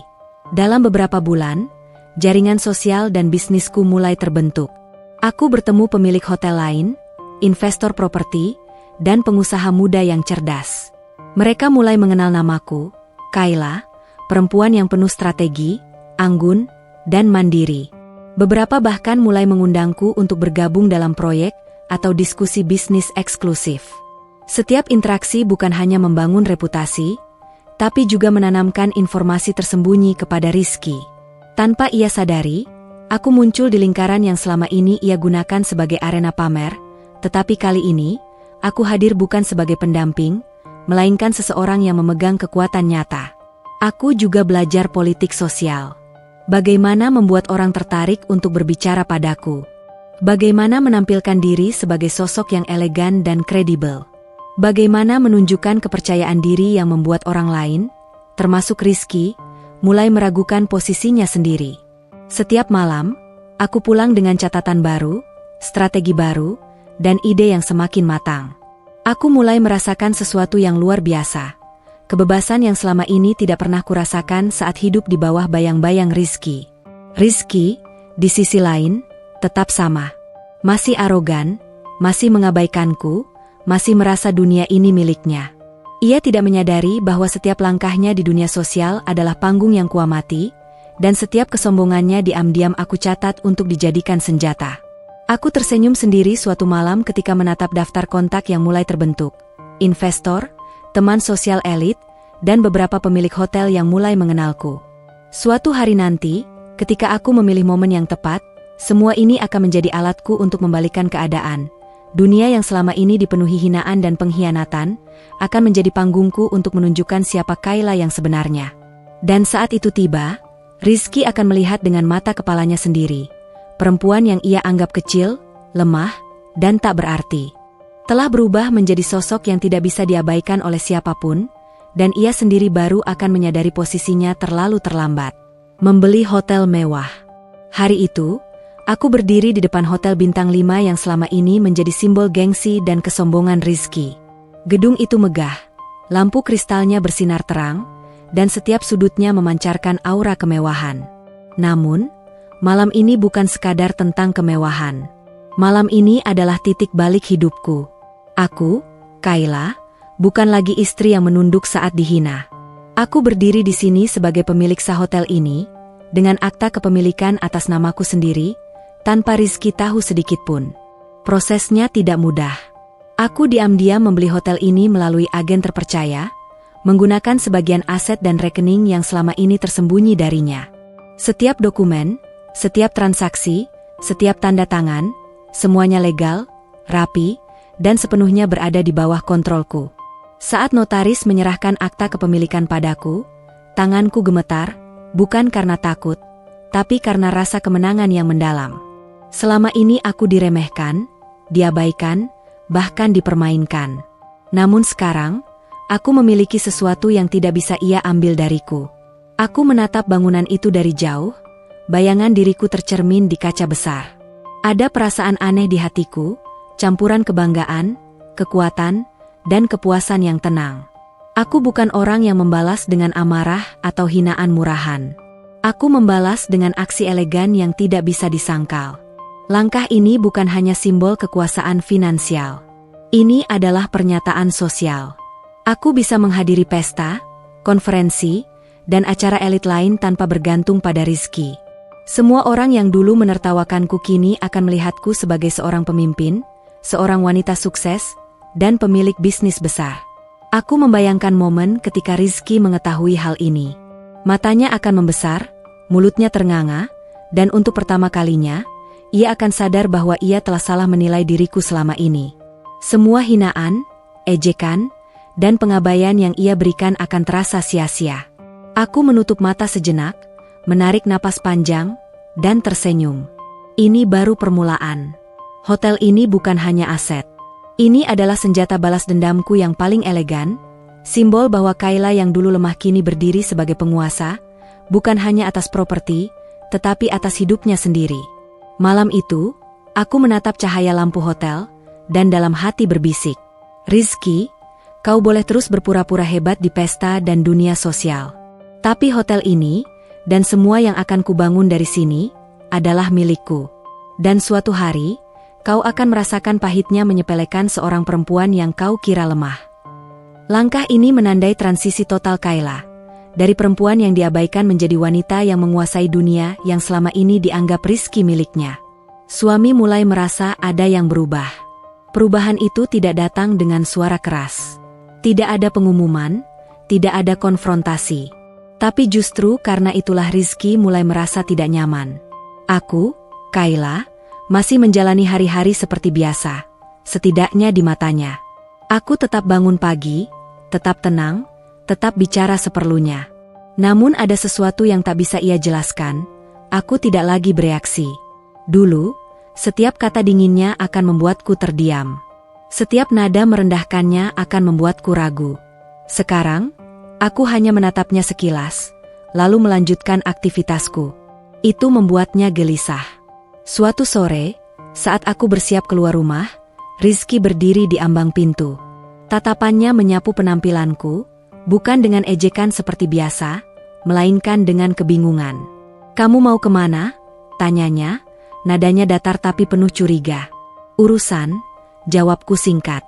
Tidak ada penjelasan. Tidak ada permintaan izin. Ia mengerutkan kening. "Urusan apa? Sejak kapan kamu punya banyak urusan?" Aku menoleh, menatapnya tenang. "Sejak aku mulai mengurus hidupku sendiri." Jawaban itu membuatnya terdiam sesaat. Ia tertawa kecil, mencoba meremehkan, tapi tawanya terdengar dipaksakan. "Jangan sok sibuk, Kayla. Kamu tetap tahu kan posisi kamu di rumah ini? Aku tersenyum tipis. Bukan senyum takut. Bukan senyum memohon.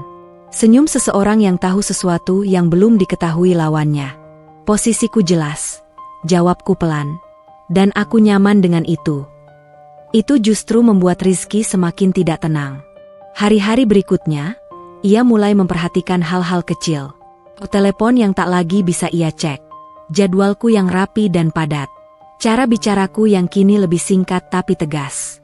Dan yang paling mengganggunya, aku tidak lagi mencari perhatiannya. Ia mencoba kembali ke cara lamanya. Bersikap dingin, menyindir, bahkan sesekali merendahkan. Tapi reaksiku tidak seperti dulu. Aku tidak membela diri. Aku tidak menangis. Aku tidak berusaha menyenangkan. Aku hanya diam dan stabil. Dan bagi pria seperti Rizky, itu jauh lebih mengancam daripada perlawanan. Suatu malam, ia berkata tiba-tiba, "Kamu belakangan ini aneh." Aku menyesap tehku, menatapnya datar. "Mungkin kamu baru mulai benar-benar melihatku." Ia mendengus. "Jangan berubah-ubah. Aku nggak suka." Aku meletakkan cangkir dengan tenang. Perubahan tidak pernah butuh persetujuan. Kalimat itu membuatnya terdiam cukup lama. Dalam pikirannya, aku tahu ia mulai bertanya-tanya. Ada apa dengan Kayla? Kenapa ia tidak bisa lagi dikendalikan? Apa yang sebenarnya terjadi di balik sikap tenangnya? Namun Rizky masih merasa aman. Ia masih yakin aku tidak mungkin lebih kuat darinya. Ia belum tahu soal hotel. Belum tahu soal aset. Belum tahu soal jaringan. Belum tahu soal panggung yang sedang kusiapkan. Ia hanya merasakan satu hal. Kendalinya perlahan terlepas. Dan ia tidak tahu bagaimana cara merebutnya kembali. Aku menatap punggungnya saat ia pergi ke kamar malam itu. Tenang. Tanpa dendam di wajahku. Dalam hati aku berkata, "Tenang saja, Rizky. Perubahan yang kamu rasakan ini baru permulaan. Kedalaman kekuatanku akan kamu pahami nanti." Pertemuan pertama di panggung. Malam itu, ballroom Hotel Bintang 5 dipenuhi tamu VIP, investor, dan tokoh-tokoh sosial yang selama ini hanya kulihat dari jauh. Lampu kristal berkilau, musik lembut mengalun, aroma parfum mewah bercampur dengan hidangan eksklusif, semua menciptakan atmosfer elegan yang sempurna. Aku, Kayla, melangkah masuk. Setiap mata tertuju padaku, bukan karena aku menjerit meminta perhatian, tapi karena aura dan kepercayaan diri yang terpancar dari setiap gerakanku. Rizky hadir di antara tamu lain, berdampingan dengan gundiknya, dengan senyum sombong yang selama ini selalu ia gunakan untuk menegaskan posisinya. Ia belum menyadari bahwa malam ini bukan panggungnya lagi, ini panggungku. Aku naik ke atas panggung dengan langkah mantap. Kamera berputar, tamu mulai berbisik, dan para investor menatapku dengan penuh minat. Aku mengangkat mikrofon, menatap mereka, dan mengambil alih perhatian tanpa berusaha keras. "Selamat malam." Suaraku tenang tapi jelas, membawa nada percaya diri yang tidak bisa diabaikan. "Terima kasih atas kehadiran Anda di malam yang istimewa ini. Malam ini, saya ingin berbagi visi dan misi hotel ini, yang kini berada di tangan saya." Rizky hampir tersedak saat mendengar kata itu. Di tangan saya. Dua kata itu terdengar sederhana, tapi bagi Rizky, itu seperti ledakan. Semua yang selama ini ia anggap miliknya, kemewahan, gengsi, dan posisi di dunia sosial, tiba-tiba berada di bawah kendali orang yang ia remehkan. Aku melanjutkan dengan pidato singkat tapi berkelas. Menjelaskan filosofi hotel. Menyebutkan beberapa inovasi yang akan diterapkan. Menunjukkan rencana ekspansi dan proyek sosial. Setiap kata yang kuucapkan membangun kepercayaan dan kekaguman dari audiens. Aku melihat tamu mulai mengangguk, tersenyum, bahkan beberapa investor mulai berdiskusi di pojok tentang peluang baru. Dan Rizky, wajahnya pucat, bibirnya tercekat. Ia mulai menyadari, bukan hanya aku berbeda dari yang ia bayangkan, aku sekarang lebih berkuasa daripada dirinya di ruang ini. Saat aku menunduk sebentar sebagai gestur sopan di akhir pidato, tepuk tangan bergemuruh. Aku tersenyum tipis, tenang. Tidak ada tawa, tidak ada kesombongan, hanya pengakuan yang tak terbantahkan. Di tengah tepuk tangan itu, aku menatap Rizky. Ia menatapku balik, mata terbuka lebar, wajahnya kaku. Sekarang ia tahu sesuatu. Kayla yang selama ini ia remehkan telah menjadi perempuan yang tak bisa ia kendalikan. Aku menuruni panggung, berjalan di antara tamu dengan anggun. Langkahku ringan, tapi setiap gerakan menegaskan satu hal. Aku kini berdiri di puncak kontrolku sendiri. Aku bukan lagi istri yang menunduk atau dipermainkan. Dan Rizky baru saja menyadari bahwa panggung yang selama ini ia klaim, kini bukan miliknya lagi. Malam itu menandai permulaan babak baru. Tidak ada drama histeris, tidak ada teriakan balas dendam. Hanya keanggunan, kontrol, dan kekuatan yang jelas terlihat. Di sudut ruangan, aku menatap Rizky sekali lagi dan tersenyum tipis. Dalam hati aku berbisik, ini baru permulaan, Rizky. Permainan sebenarnya baru dimulai. Lampu sorot di panggung. Malam itu, ballroom hotel dipenuhi cahaya lampu kristal yang berkilau. Namun satu lampu sorot khusus menyinari panggung utama, dan di sanalah aku berdiri. Aku, Kayla, tidak lagi perempuan yang dulu dipandang remeh, melainkan sosok yang menuntut perhatian tanpa harus berteriak atau memohon. Tamu-tamu VIP berbisik-bisik, menatapku dengan kagum. Investor mencatat setiap kata, beberapa bahkan mengangguk sambil berdiskusi diam-diam tentang peluang baru. Semua mata tertuju padaku, dan di tengah keramaian itu, aku bisa melihat dua pasangan yang paling penting untuk malam ini, Rizky dan gundiknya. Rizky berdiri beberapa meter dariku, berdampingan dengan gundik yang selama ini ia pamerkan sebagai simbol kekuasaan dan gengsinya. Matanya membesar saat melihatku di bawah lampu sorot, anggun, percaya diri, dan memancarkan aura yang tidak bisa diabaikan. Gundik itu tersenyum tipis, mencoba meniru sikap percaya diri, namun jelas terlihat ia tidak nyaman. Ia mulai sadar, ada sesuatu yang berbeda tentang Kayla. Perempuan yang ia kira lemah, rapuh, dan mudah dikalahkan sekarang berdiri sebagai pusat perhatian, dan bahkan jauh lebih anggun, lebih tegas, dan lebih berkelas daripada yang bisa ia bayangkan. Aku memulai pidato singkat, tenang, dan terstruktur. Menjelaskan visi hotel dengan profesionalisme tinggi. Menyebutkan inovasi yang sedang dijalankan. Menekankan keberhasilan manajemen yang kini berada di tanganku. Setiap kata yang kuucapkan membawa efek. Tepuk tangan spontan dari tamu yang terkesan. Investor yang mulai mencatat detail dan bertanya-tanya tentang peluang kerjasama. Senyum kagum dari beberapa tokoh sosial elit yang dulu tidak mengenalku. Dan yang paling mematikan, tatapan Rizky. Ia mencoba tetap tenang, mencoba menyembunyikan kebingungannya. Tapi aku melihat matanya melebar, bibirnya mengeras, dan tubuhnya sedikit menegang. Semua yang selama ini ia anggap pasti, posisi, gengsi, dan klaim atasku, perlahan runtuh di hadapanku. Gundiknya pun mulai gelisah. Ia menatap Rizky, lalu menatapku. Tidak ada kata-kata yang terucap, tapi bahasa tubuhnya jelas. Aku bukan lagi ancaman kecil, aku adalah pusat kekuatan yang tidak bisa mereka kendalikan. Aku menutup pidato dengan senyum tipis tapi tenang, menunduk sebentar sebagai gestur sopan, lalu turun dari panggung.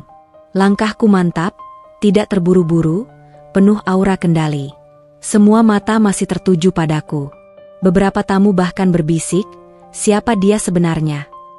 Aku melewati Rizky, dan saat itu aku mendengar napasnya sedikit tercekat. Ia menatapku, wajahnya kaku. Tidak ada kata-kata, tidak ada teriak, hanya kesadaran yang perlahan merayapi dirinya. Kayla telah berubah. Kayla sekarang lebih kuat, lebih berkelas, dan jauh lebih berkuasa daripada yang ia kira. Di sudut hatiku, aku tersenyum tipis. Lampu sorot mungkin hanya menyorotku selama beberapa menit. Tapi efeknya akan terus membekas. Aku sadar malam itu bahwa balas dendam terbaik bukan tentang menghancurkan dengan kata-kata, tapi tentang memegang kendali penuh atas momen, posisi, dan perhatian semua orang, termasuk Rizky dan gundiknya. Dan saat aku menatap Rizky satu kali lagi sebelum berjalan ke sisi ruangan, aku tahu, malam itu, aku resmi menggeser posisimu dari pusat panggung kehidupan kita, dan kau baru menyadari perubahan ini, terlalu lambat. Pengumuman hak milik. Malam itu, suasana ballroom mencapai puncaknya. Musik pelan, lampu kristal berkilau, dan tamu VIP tersenyum sambil menikmati hidangan mewah. Namun ada sesuatu yang berbeda di udara. ketegangan yang belum terlihat, tapi mulai terasa oleh semua orang yang hadir. Aku, Kayla, melangkah ke panggung. Kali ini bukan sekadar pidato tentang visi hotel atau inovasi layanan. Kali ini, aku datang untuk mengumumkan kebenaran yang selama ini tersembunyi. Setiap langkahku mantap. Lampu sorot menyorotku, semua mata tertuju padaku. Dan aku bisa melihat satu pasangan yang paling penting di malam itu, Rizky dan Gundiknya. Mereka duduk di barisan depan, tersenyum sombong seperti biasa. Namun malam ini, senyum itu akan berubah. Aku mengambil mikrofon, menatap audiens, lalu menatap Rizky sekilas. Suaraku tenang, tapi setiap kata memiliki berat dan ketegasan yang tak terbantahkan. Selamat malam, semuanya. Terima kasih atas kehadiran Anda di malam istimewa ini. Sebelum kita melanjutkan, ada satu hal penting yang ingin saya sampaikan. Rizky mengerutkan kening, mulai merasa tidak nyaman. Gundiknya menatapku, wajahnya sedikit memucat. Aku menarik napas, lalu melanjutkan. Hotel ini, yang selama ini Anda anggap simbol kemewahan dan gengsi, saat ini sepenuhnya dimiliki oleh saya, atas nama saya sendiri. Semua aset, termasuk properti, rekening, dan struktur manajemen, adalah tanggung jawab saya. Dan saya akan mengelolanya sepenuhnya. Ada jeda sejenak. Ballroom terdiam. Beberapa tamu menatapku dengan kagum, beberapa mulai berbisik. Dan di barisan depan, wajah Rizky berubah. Matanya membesar, hampir tak percaya. Bibirnya mengeras. Tangan gemetar sedikit saat ia menahan rasa malu yang tiba-tiba muncul. Gundiknya pun tampak kaget. Ia berusaha menenangkan Rizky dengan menepuk bahunya, namun jelas terlihat kebingungan di wajahnya. Aku tersenyum tipis, menatap mereka dengan tenang. Selama ini, saya mungkin terlihat lemah. Mungkin dianggap hanya mengurus rumah atau ikut-ikutan. Tapi kenyataannya, saya memegang kendali penuh atas semua yang penting di sini. Dan malam ini, saya berdiri sebagai pemilik sah hotel ini, bukan sebagai istri yang dipandang remeh. Tepuk tangan spontan terdengar dari sebagian tamu. Beberapa investor menatapku dengan rasa hormat dan ketertarikan baru. Ballroom terasa hidup, tapi bagi Rizky, itu adalah momentum malu terbesar dalam hidupnya. Ia mencoba berkata sesuatu, tetapi suaranya tercekat. Kata-kata yang biasanya mudah keluar kini terhenti, karena realitas yang tak bisa ia bantah baru saja diungkapkan di hadapan semua orang. Aku menurunkan mikrofon perlahan, tersenyum anggun, dan menatap mata Rizky satu kali lagi. Dalam hatiku, aku tahu, balas dendamku sudah setengah berhasil. Malam itu, bukan hanya hotel yang berpindah tangan. Bukan hanya aset yang kini berada di tanganku. Tapi kehormatan dan gengsi Rizky telah runtuh di hadapanku, di hadapan semua orang yang ia ingin kagumi. Aku menatap lampu kristal yang berkilau, merasakan rasa kemenangan yang damai. Tidak ada teriakan, tidak ada hinaan murahan. Hanya satu fakta yang jelas. Kayla yang dulu dipandang remeh kini memegang kendali, dan Rizky baru menyadarinya, terlalu terlambat. Malam itu menandai titik balik dramatis dalam hidupku. Dari perempuan yang diabaikan menjadi wanita yang menguasai dunia yang selama ini dianggap Rizky miliknya. Wajah suami yang pucat. Setelah aku mengumumkan kepemilikan hotel dan semua aset atas namaku, ballroom hening sejenak. Tepuk tangan dan bisik-bisik tamu VIP masih terdengar di seluruh ruangan. Namun di satu titik, wajah Rizky menjadi pusat perhatian yang berbeda. Dulu, ia selalu terlihat percaya diri, arogan, dan menguasai setiap ruang yang ia masuki. Sekarang, ia duduk di kursi depan dengan wajah pucat, bibir kaku, dan mata yang berkelip bingung. Semua kesombongan yang ia bangun selama bertahun-tahun runtuh seketika. Aku berjalan di dekatnya, langkahku mantap, senyum tipis tetap menghiasi wajahku. Ia menoleh, mencoba menyembunyikan rasa malu, tapi aku bisa melihat segalanya. Bibirnya gemetar, menahan kata-kata yang ingin keluar. Matanya menyapu ruangan, seolah mencari dukungan yang bisa menegaskan posisinya, tapi semua mata tamu kini tertuju padaku. Tangannya yang biasanya cekatan dan dominan kini menggenggam kursi dengan cemas. Gundiknya mencoba menenangkan, meletakkan tangan di pundak Rizky. Namun jelas terlihat, ia sendiri tidak tahu harus berbuat apa. Pandangannya bolak-balik antara aku dan Rizky, mulai menyadari siapa yang benar-benar menguasai situasi. Aku melangkah lebih dekat, tanpa kata, hanya tatapan yang menembus. Tatapan itu menyampaikan pesan yang tegas. Semua yang kamu anggap aman, semua yang kamu klaim sebagai milikmu, sekarang bukan lagi milikmu. Dan kau tidak bisa berbuat apa-apa untuk mengubahnya. Rizky menelan ludah. Napasnya sedikit tersengal. Ia mencoba membuka mulutnya, tetapi kata-kata seolah hilang. Ia merasa kosong, tak berdaya, dan terperangkap. Di sekeliling, tamu-tamu VIP mulai menyadari perubahan dramatis ini. Mereka melihat bukan sekadar pengumuman kepemilikan hotel, tapi transformasi total Kayla. Perempuan yang dulu diremehkan kini berdiri sebagai penguasa. Aku menatapnya sekali lagi, wajahku tenang. Tidak ada amarah, tidak ada ejekan. Hanya kekuatan yang jelas dan tak terbantahkan. Rizky menunduk sejenak, hampir seperti ingin menutupi wajahnya. Aku bisa merasakan perubahan di dalam dirinya. Rasa malu, rasa cemas, dan kesadaran pahit bahwa selama ini ia menyepelekan perempuan yang kini jauh lebih kuat darinya. Di hatiku, aku tersenyum tipis. Wajah pucat Rizky adalah bukti pertama dari apa yang aku rencanakan selama ini. Balas dendam yang elegan, rapi, dan tak bisa ia hindari. Malam itu bukan hanya kemenangan finansial atau sosial. Malam itu adalah kemenangan psikologis. Aku bukan lagi istri yang diremehkan. Aku adalah Kayla yang menguasai hidupnya sendiri, dan Rizky baru menyadari kebenaran itu, terlalu terlambat untuk mengubahnya. Gundik terkejut. Ballroom masih bergemuruh dengan tepuk tangan dan bisik-bisik tamu setelah pengumumanku. Namun di satu sudut, ada wajah yang paling menarik perhatianku malam itu, wajah Gundik Rizky. Ia duduk di kursi barisan depan, mencoba tersenyum, tapi senyum itu tampak kaku dan dipaksakan. Matanya melebar, pandangan bolak-balik antara aku dan Rizky. Perlahan, ekspresinya berubah dari bingung menjadi terkejut, marah, dan terhina. Selama ini, ia merasa aman di posisinya, simbol kesenangan Rizky, perempuan yang selalu dipamerkan, yang ia kira lebih tinggi derajatnya daripada Kayla. Tapi malam ini, semua ilusi itu hancur. Kayla yang ia anggap lemah, rapuh, dan tak berarti, kini berdiri di atas panggung kehidupan mereka. Aku bisa melihat perasaannya bertarung dalam diam. Rasa marah karena merasa ditipu. Selama ini ia percaya dunia ini miliknya juga, karena posisinya di sisi Rizky. Rasa malu karena semua orang, termasuk tamu VIP, menyaksikan perubahan drastis itu.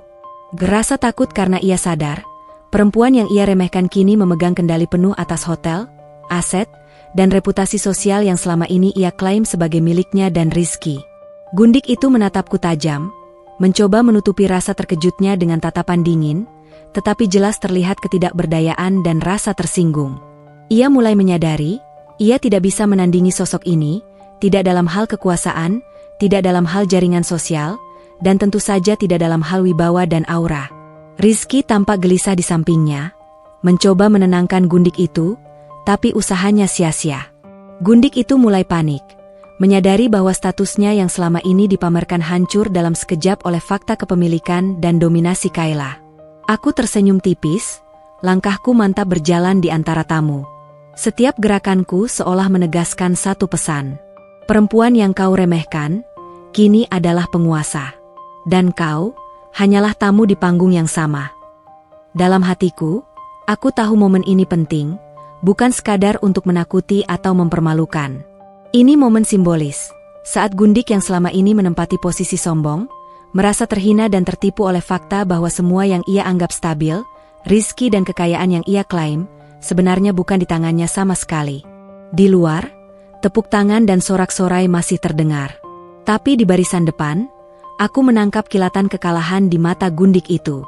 Ia menyadari, malam ini, posisinya runtuh, dan ia tidak bisa berbuat apa-apa. Aku menatapnya sekali lagi, tanpa kata, hanya dengan tatapan dingin dan tenang. Dalam hatiku aku tersenyum. Ini baru permulaan. Posisi sombongmu runtuh, dan semua yang selama ini kau klaim, sekarang berada di tanganku. Malam itu, Gundik bukan hanya terkejut. Ia merasa tertipu, kalah, dan terhina.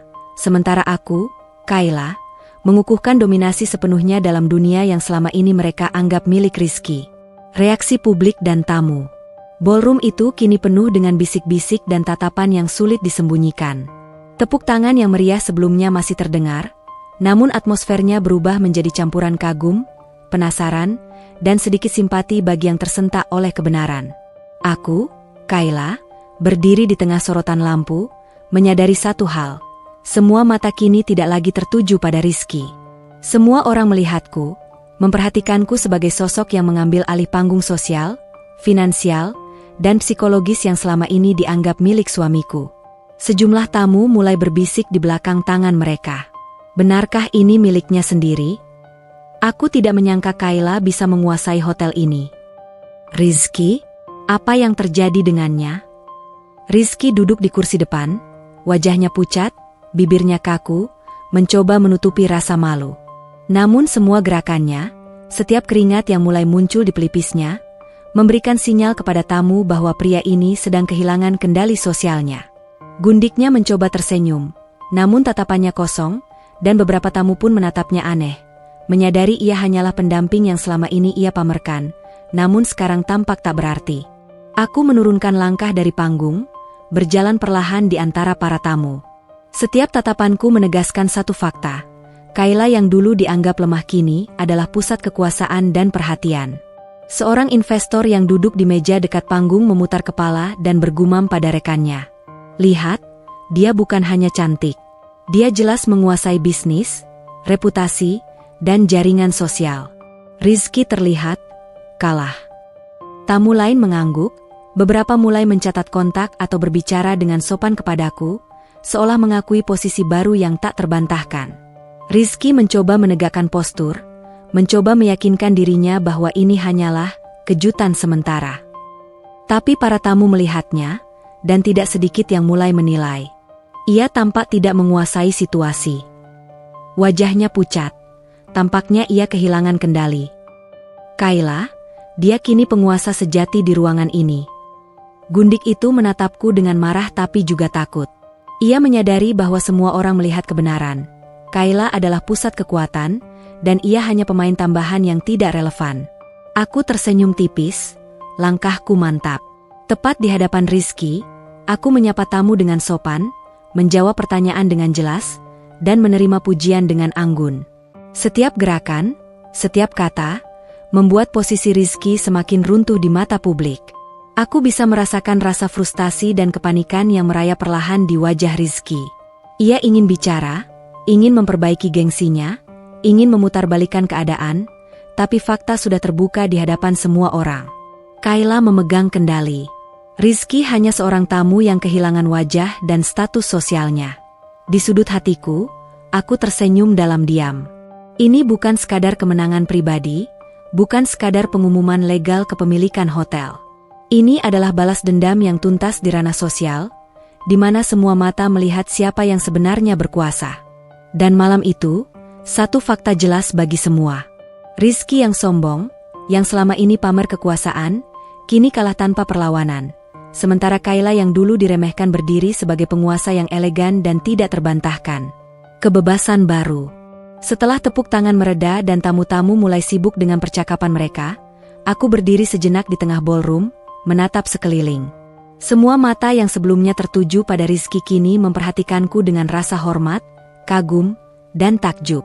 Aku, Kayla, menyadari satu hal yang begitu dalam. Ini adalah pertama kalinya dalam hidupku aku benar-benar merasakan kebebasan.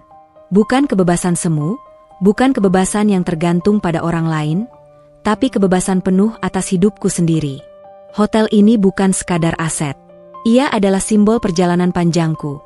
Dari perempuan yang dipandang remeh, yang duduk di dapur dan menahan hinaan, hingga menjadi wanita yang memegang kendali atas bisnis, sosialitas, dan kehidupan pribadinya. Aku menarik napas dalam, membiarkan aroma mewah ballroom menyelimuti. Setiap detik yang kulewati di ruangan ini terasa berbeda. Aku bisa merasakan kekuatan yang sebelumnya tersembunyi kini benar-benar nyata. Kekuatan untuk membuat keputusan sendiri, menentukan langkah sendiri, dan berdiri di panggung hidupku tanpa bergantung pada siapapun, termasuk Rizky. Rizky duduk beberapa meter dariku, wajahnya masih pucat, pandangannya kacau, mencoba menahan rasa malu yang terus membara. Aku tidak peduli lagi dengan amarahnya, ejekannya, atau segala sombong yang pernah ia tunjukkan.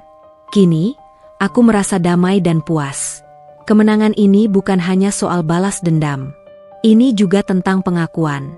Pengakuan atas kerja keras dan ketekunan yang selama ini tidak terlihat. Pengakuan atas kemampuan dan kecerdasan yang selama ini diremehkan. Pengakuan bahwa aku bisa berdiri sendiri, mandiri, dan tetap anggun di hadapan dunia. Seorang tamu mendekat, tersenyum, dan berbisik, "Kayla, Anda luar biasa. Anda tidak hanya menjalankan hotel, tapi juga menginspirasi semua orang di sini." Aku tersenyum, merasakan pujian itu bukan hanya untuk penampilan atau posisi, tapi untuk siapa aku sebenarnya, Kayla yang sekarang bebas dan tak terbantahkan. Di sudut hatiku, aku menyadari sesuatu yang lebih penting daripada kekayaan atau status. Kebebasan adalah kemenangan sejati. Kebebasan untuk memilih siapa yang menjadi teman, siapa yang berhak menilai, siapa yang bisa mendekat. Kebebasan untuk tidak lagi hidup dalam bayang-bayang orang yang meremehkanmu. Aku menatap Rizky sekali lagi, lalu menoleh ke arah gundiknya. Tidak ada amarah, tidak ada dendam yang berisik. Hanya kepercayaan diri dan ketenangan yang terpancar dari setiap gerakanku. Malam itu, aku merasakan sesuatu yang tidak bisa dibeli dengan uang atau kekuasaan. Kebahagiaan murni yang lahir dari keberhasilan pribadi dan profesional. Dan untuk pertama kalinya, aku tahu, hidupku adalah milikku sepenuhnya, dan tidak ada satupun orang yang bisa mengambil itu dariku. Aku tersenyum tipis, menyesap momen itu, dan dalam hati berbisik. Ini adalah awal dari hidupku yang sebenarnya. Tanpa ketergantungan, tanpa hinaan, tanpa batasan. Aku bebas, dan tidak ada yang bisa mengubahnya. Pelajaran dari masa lalu. Malam itu, setelah pesta selesai dan tamu-tamu mulai meninggalkan ballroom, aku duduk sejenak di ruang kantor hotelku. Lampu lembut menyinari ruangan, memantulkan bayanganku di kaca jendela. Dalam keheningan itu, aku membiarkan pikiranku melayang ke masa lalu, ke semua luka, hinaan, dan pengkhianatan yang pernah kualami. Aku teringat bagaimana Rizky dulu menertawakanku, meremehkan setiap langkah, dan memilih gundik sebagai pendamping di acara-acara sosial. Aku teringat rasa sakit saat menerima hinaan di depan keluarga dan teman, dan bagaimana aku menahan air mata di dapur, berpura-pura kuat padahal hatiku hancur. Setiap kenangan itu awalnya terasa menyakitkan, seperti luka yang belum sembuh. Tapi kini, aku melihat semuanya dengan perspektif baru. Setiap hinaan, setiap ejekan, setiap penolakan yang kualami adalah guru.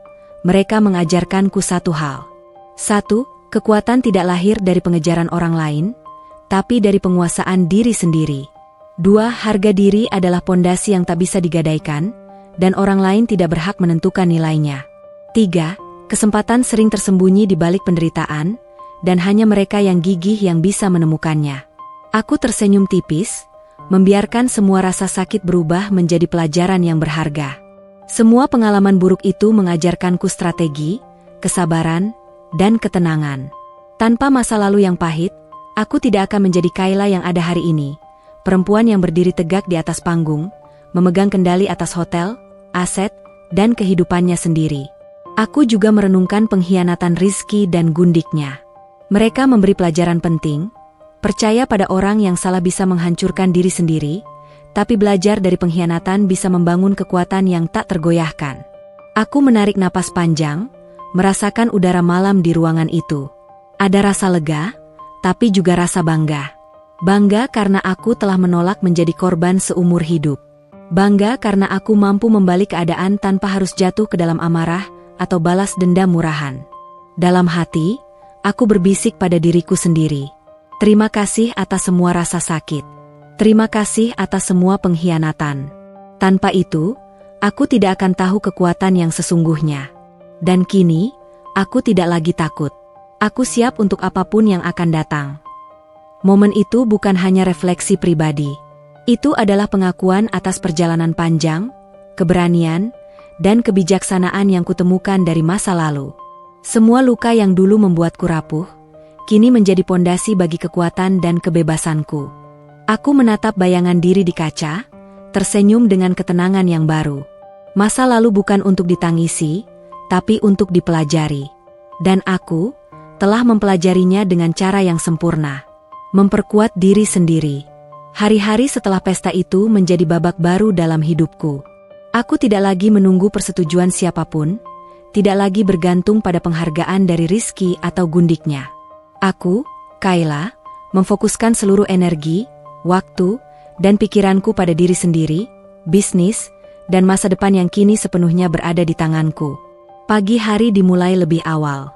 Aku meninjau laporan hotel, mengecek rencana ekspansi, dan memastikan setiap detail berjalan sempurna. Tidak ada lagi rasa takut, tidak ada rasa ragu.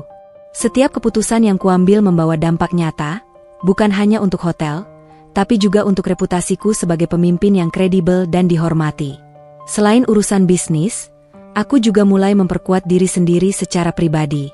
Aku belajar public speaking lebih dalam, menghadiri seminar pengembangan diri, dan membaca buku-buku tentang kepemimpinan, strategi, dan psikologi manusia.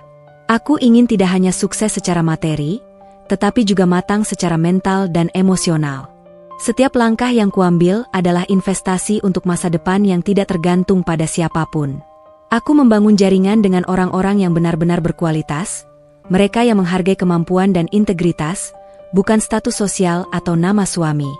Hubungan sosialku sekarang sehat, saling menghormati, dan memberi inspirasi, sesuatu yang dulu tidak pernah kumiliki ketika hidup dalam bayang-bayang hinaan dan pengkhianatan. Aku juga mulai menyusun rencana jangka panjang untuk bisnis hotelku. Membuka cabang baru dengan konsep modern dan elegan. Mengadakan program sosial untuk masyarakat sekitar, agar bisnisku tidak hanya menguntungkan tetapi juga memberi dampak positif. Mengelola tim dengan adil, tegas, dan inspiratif, memastikan semua orang merasa dihargai. Namun di atas semua itu, yang paling penting adalah transformasi pribadiku. Aku tidak lagi membiarkan hinaan masa lalu membentuk siapa aku. Aku tidak lagi menunggu pengakuan dari suami yang meremehkan. Aku belajar bahwa kebahagiaan dan kesuksesan sejati lahir dari kemandirian dan penguasaan atas hidup sendiri. Malam hari, ketika semua laporan selesai dan hotel tenang, aku duduk di kantor dengan cahaya lampu lembut. Aku menatap jendela, memandang kota yang kini terasa milikku. Tidak ada ketakutan, tidak ada kecemasan. Hanya rasa damai yang berasal dari keyakinan bahwa aku mampu menata hidupku sendiri, menghadapi masa depan, dan tetap berdiri tegak tanpa bergantung pada orang lain. Dalam hati, aku tersenyum tipis. Dunia ini milikku untuk dijalani. Aku tidak lagi takut pada ejekan, hinaan, atau pengkhianatan. Aku bebas, kuat, dan siap menghadapi semua yang akan datang. Masa depanku adalah ciptaanku sendiri. Dan di sanalah aku menyadari satu hal penting. Balas dendam yang sesungguhnya bukan tentang menjatuhkan orang lain, tapi tentang mengangkat diriku sendiri ke puncak, tanpa harus menunggu izin atau pengakuan dari siapapun. Aku, Kayla, kini bukan lagi istri yang diremehkan. Aku adalah wanita yang memegang kendali penuh atas bisnis, hidup, dan masa depan, tanpa batas, tanpa rasa takut, dan sepenuhnya merdeka. Pertemuan dengan mantan. Hari itu aku menerima kabar bahwa Rizky ingin bertemu denganku. Awalnya aku ragu, tapi kemudian tersadar, ini adalah kesempatan terakhir untuk menutup bab lama dengan elegan. Aku bukan lagi perempuan yang menunduk atau takut, aku Kayla yang kini memegang kendali penuh atas hidupku. Pertemuan itu diatur di salah satu lounge hotelku, tempat yang dulu menjadi simbol kesombongan Rizky, sekarang berada sepenuhnya di bawah kendaliku. Aku tiba lebih dulu, duduk dengan anggun, menatap panorama kota melalui kaca besar.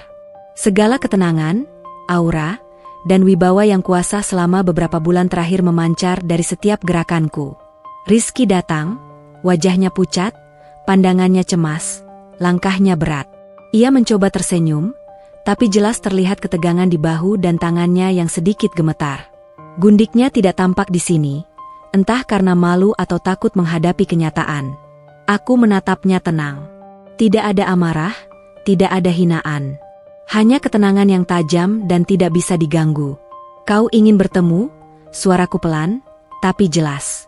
Kayla, aku, Rizky mulai, tapi suara seraknya tercekat. Ia mencoba mencari kata-kata, mencoba membela diri, tapi tidak ada satupun alasan yang bisa menutupi kenyataan. ia tidak lagi memiliki kendali apapun. Aku tersenyum tipis, menyilangkan kaki, dan menatapnya dingin.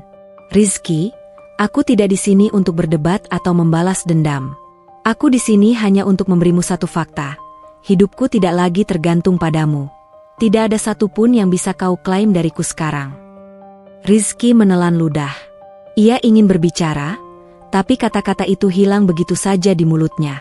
Semua ejekan, semua hinaan, semua kesombongannya kini hancur di hadapan kenyataan yang tak bisa ia ubah.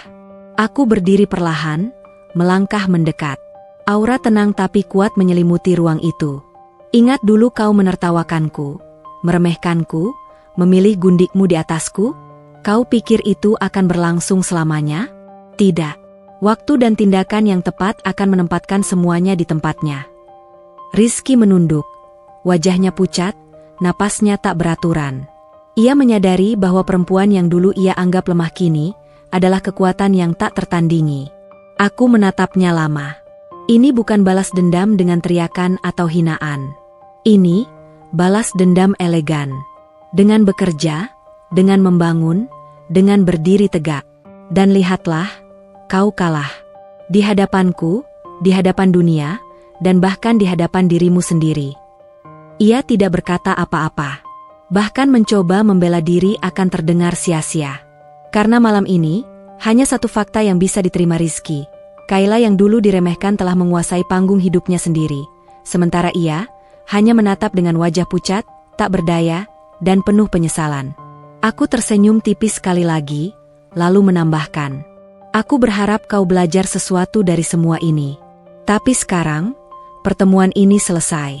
Hidupku tidak lagi milikmu, dan aku tidak akan membiarkanmu mengganggunya lagi.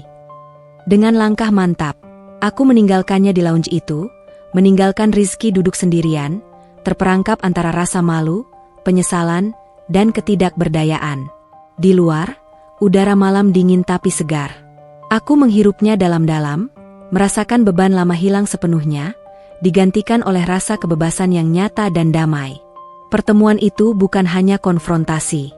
Itu adalah penutupan bab lama, simbol kemenangan Kayla. Tidak ada amarah yang membakar. Tidak ada ejekan murahan. Hanya kekuatan, ketenangan, dan kesadaran penuh bahwa hidupku sepenuhnya berada di tanganku. Dan malam itu, aku tahu dengan pasti, Rizky tidak lagi berkuasa atas apapun dariku, dan aku siap menatap masa depan yang kukendalikan sendiri, tanpa bayangannya lagi. Inspiratif. Beberapa bulan setelah semua konflik mencapai puncaknya, aku berdiri di balkon lantai atas hotelku, memandang gemerlap kota yang seakan ikut merayakan keberhasilanku. Angin malam menyapu wajahku, dan aku merasakan sesuatu yang tak pernah kurasakan sebelumnya.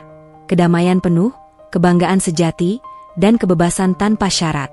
Dulu, aku Kayla, perempuan yang diremehkan, dipandang hanya sebagai istri yang menunduk di dapur, dihina di hadapan keluarga, dan dikhianati oleh suami yang menganggapnya tak berarti. Semua itu pernah menghancurkan hatiku, membuatku merasa tidak berdaya dan tersisih. Tapi sekarang, semua itu hanyalah bagian dari perjalanan panjang yang mengajarkanku kekuatan, kesabaran, dan ketenangan. Aku tidak lagi menunggu pengakuan siapapun. Tidak ada orang yang bisa menahan langkahku, mengatur hidupku, atau menentukan harga diriku. Hotel ini, yang dulu menjadi simbol kesombongan Rizky, sekarang menjadi simbol keberhasilan, ketegasan, dan visi pribadiku. Setiap sudutnya menceritakan perjuangan. Setiap keputusan yang kuambil adalah bukti bahwa Kayla bisa berdiri sendiri dan menaklukkan dunia yang dulu dianggapnya tak mungkin. Aku tersenyum tipis, mengingat perjalanan panjang. Pernikahan yang dipenuhi hinaan dan pengkhianatan. Rasa sakit yang membara ketika suami lebih memilih gundik daripada menghargai diriku. Malu yang dulu kurasakan di depan keluarga dan publik. Semua air mata yang jatuh di malam-malam sepi.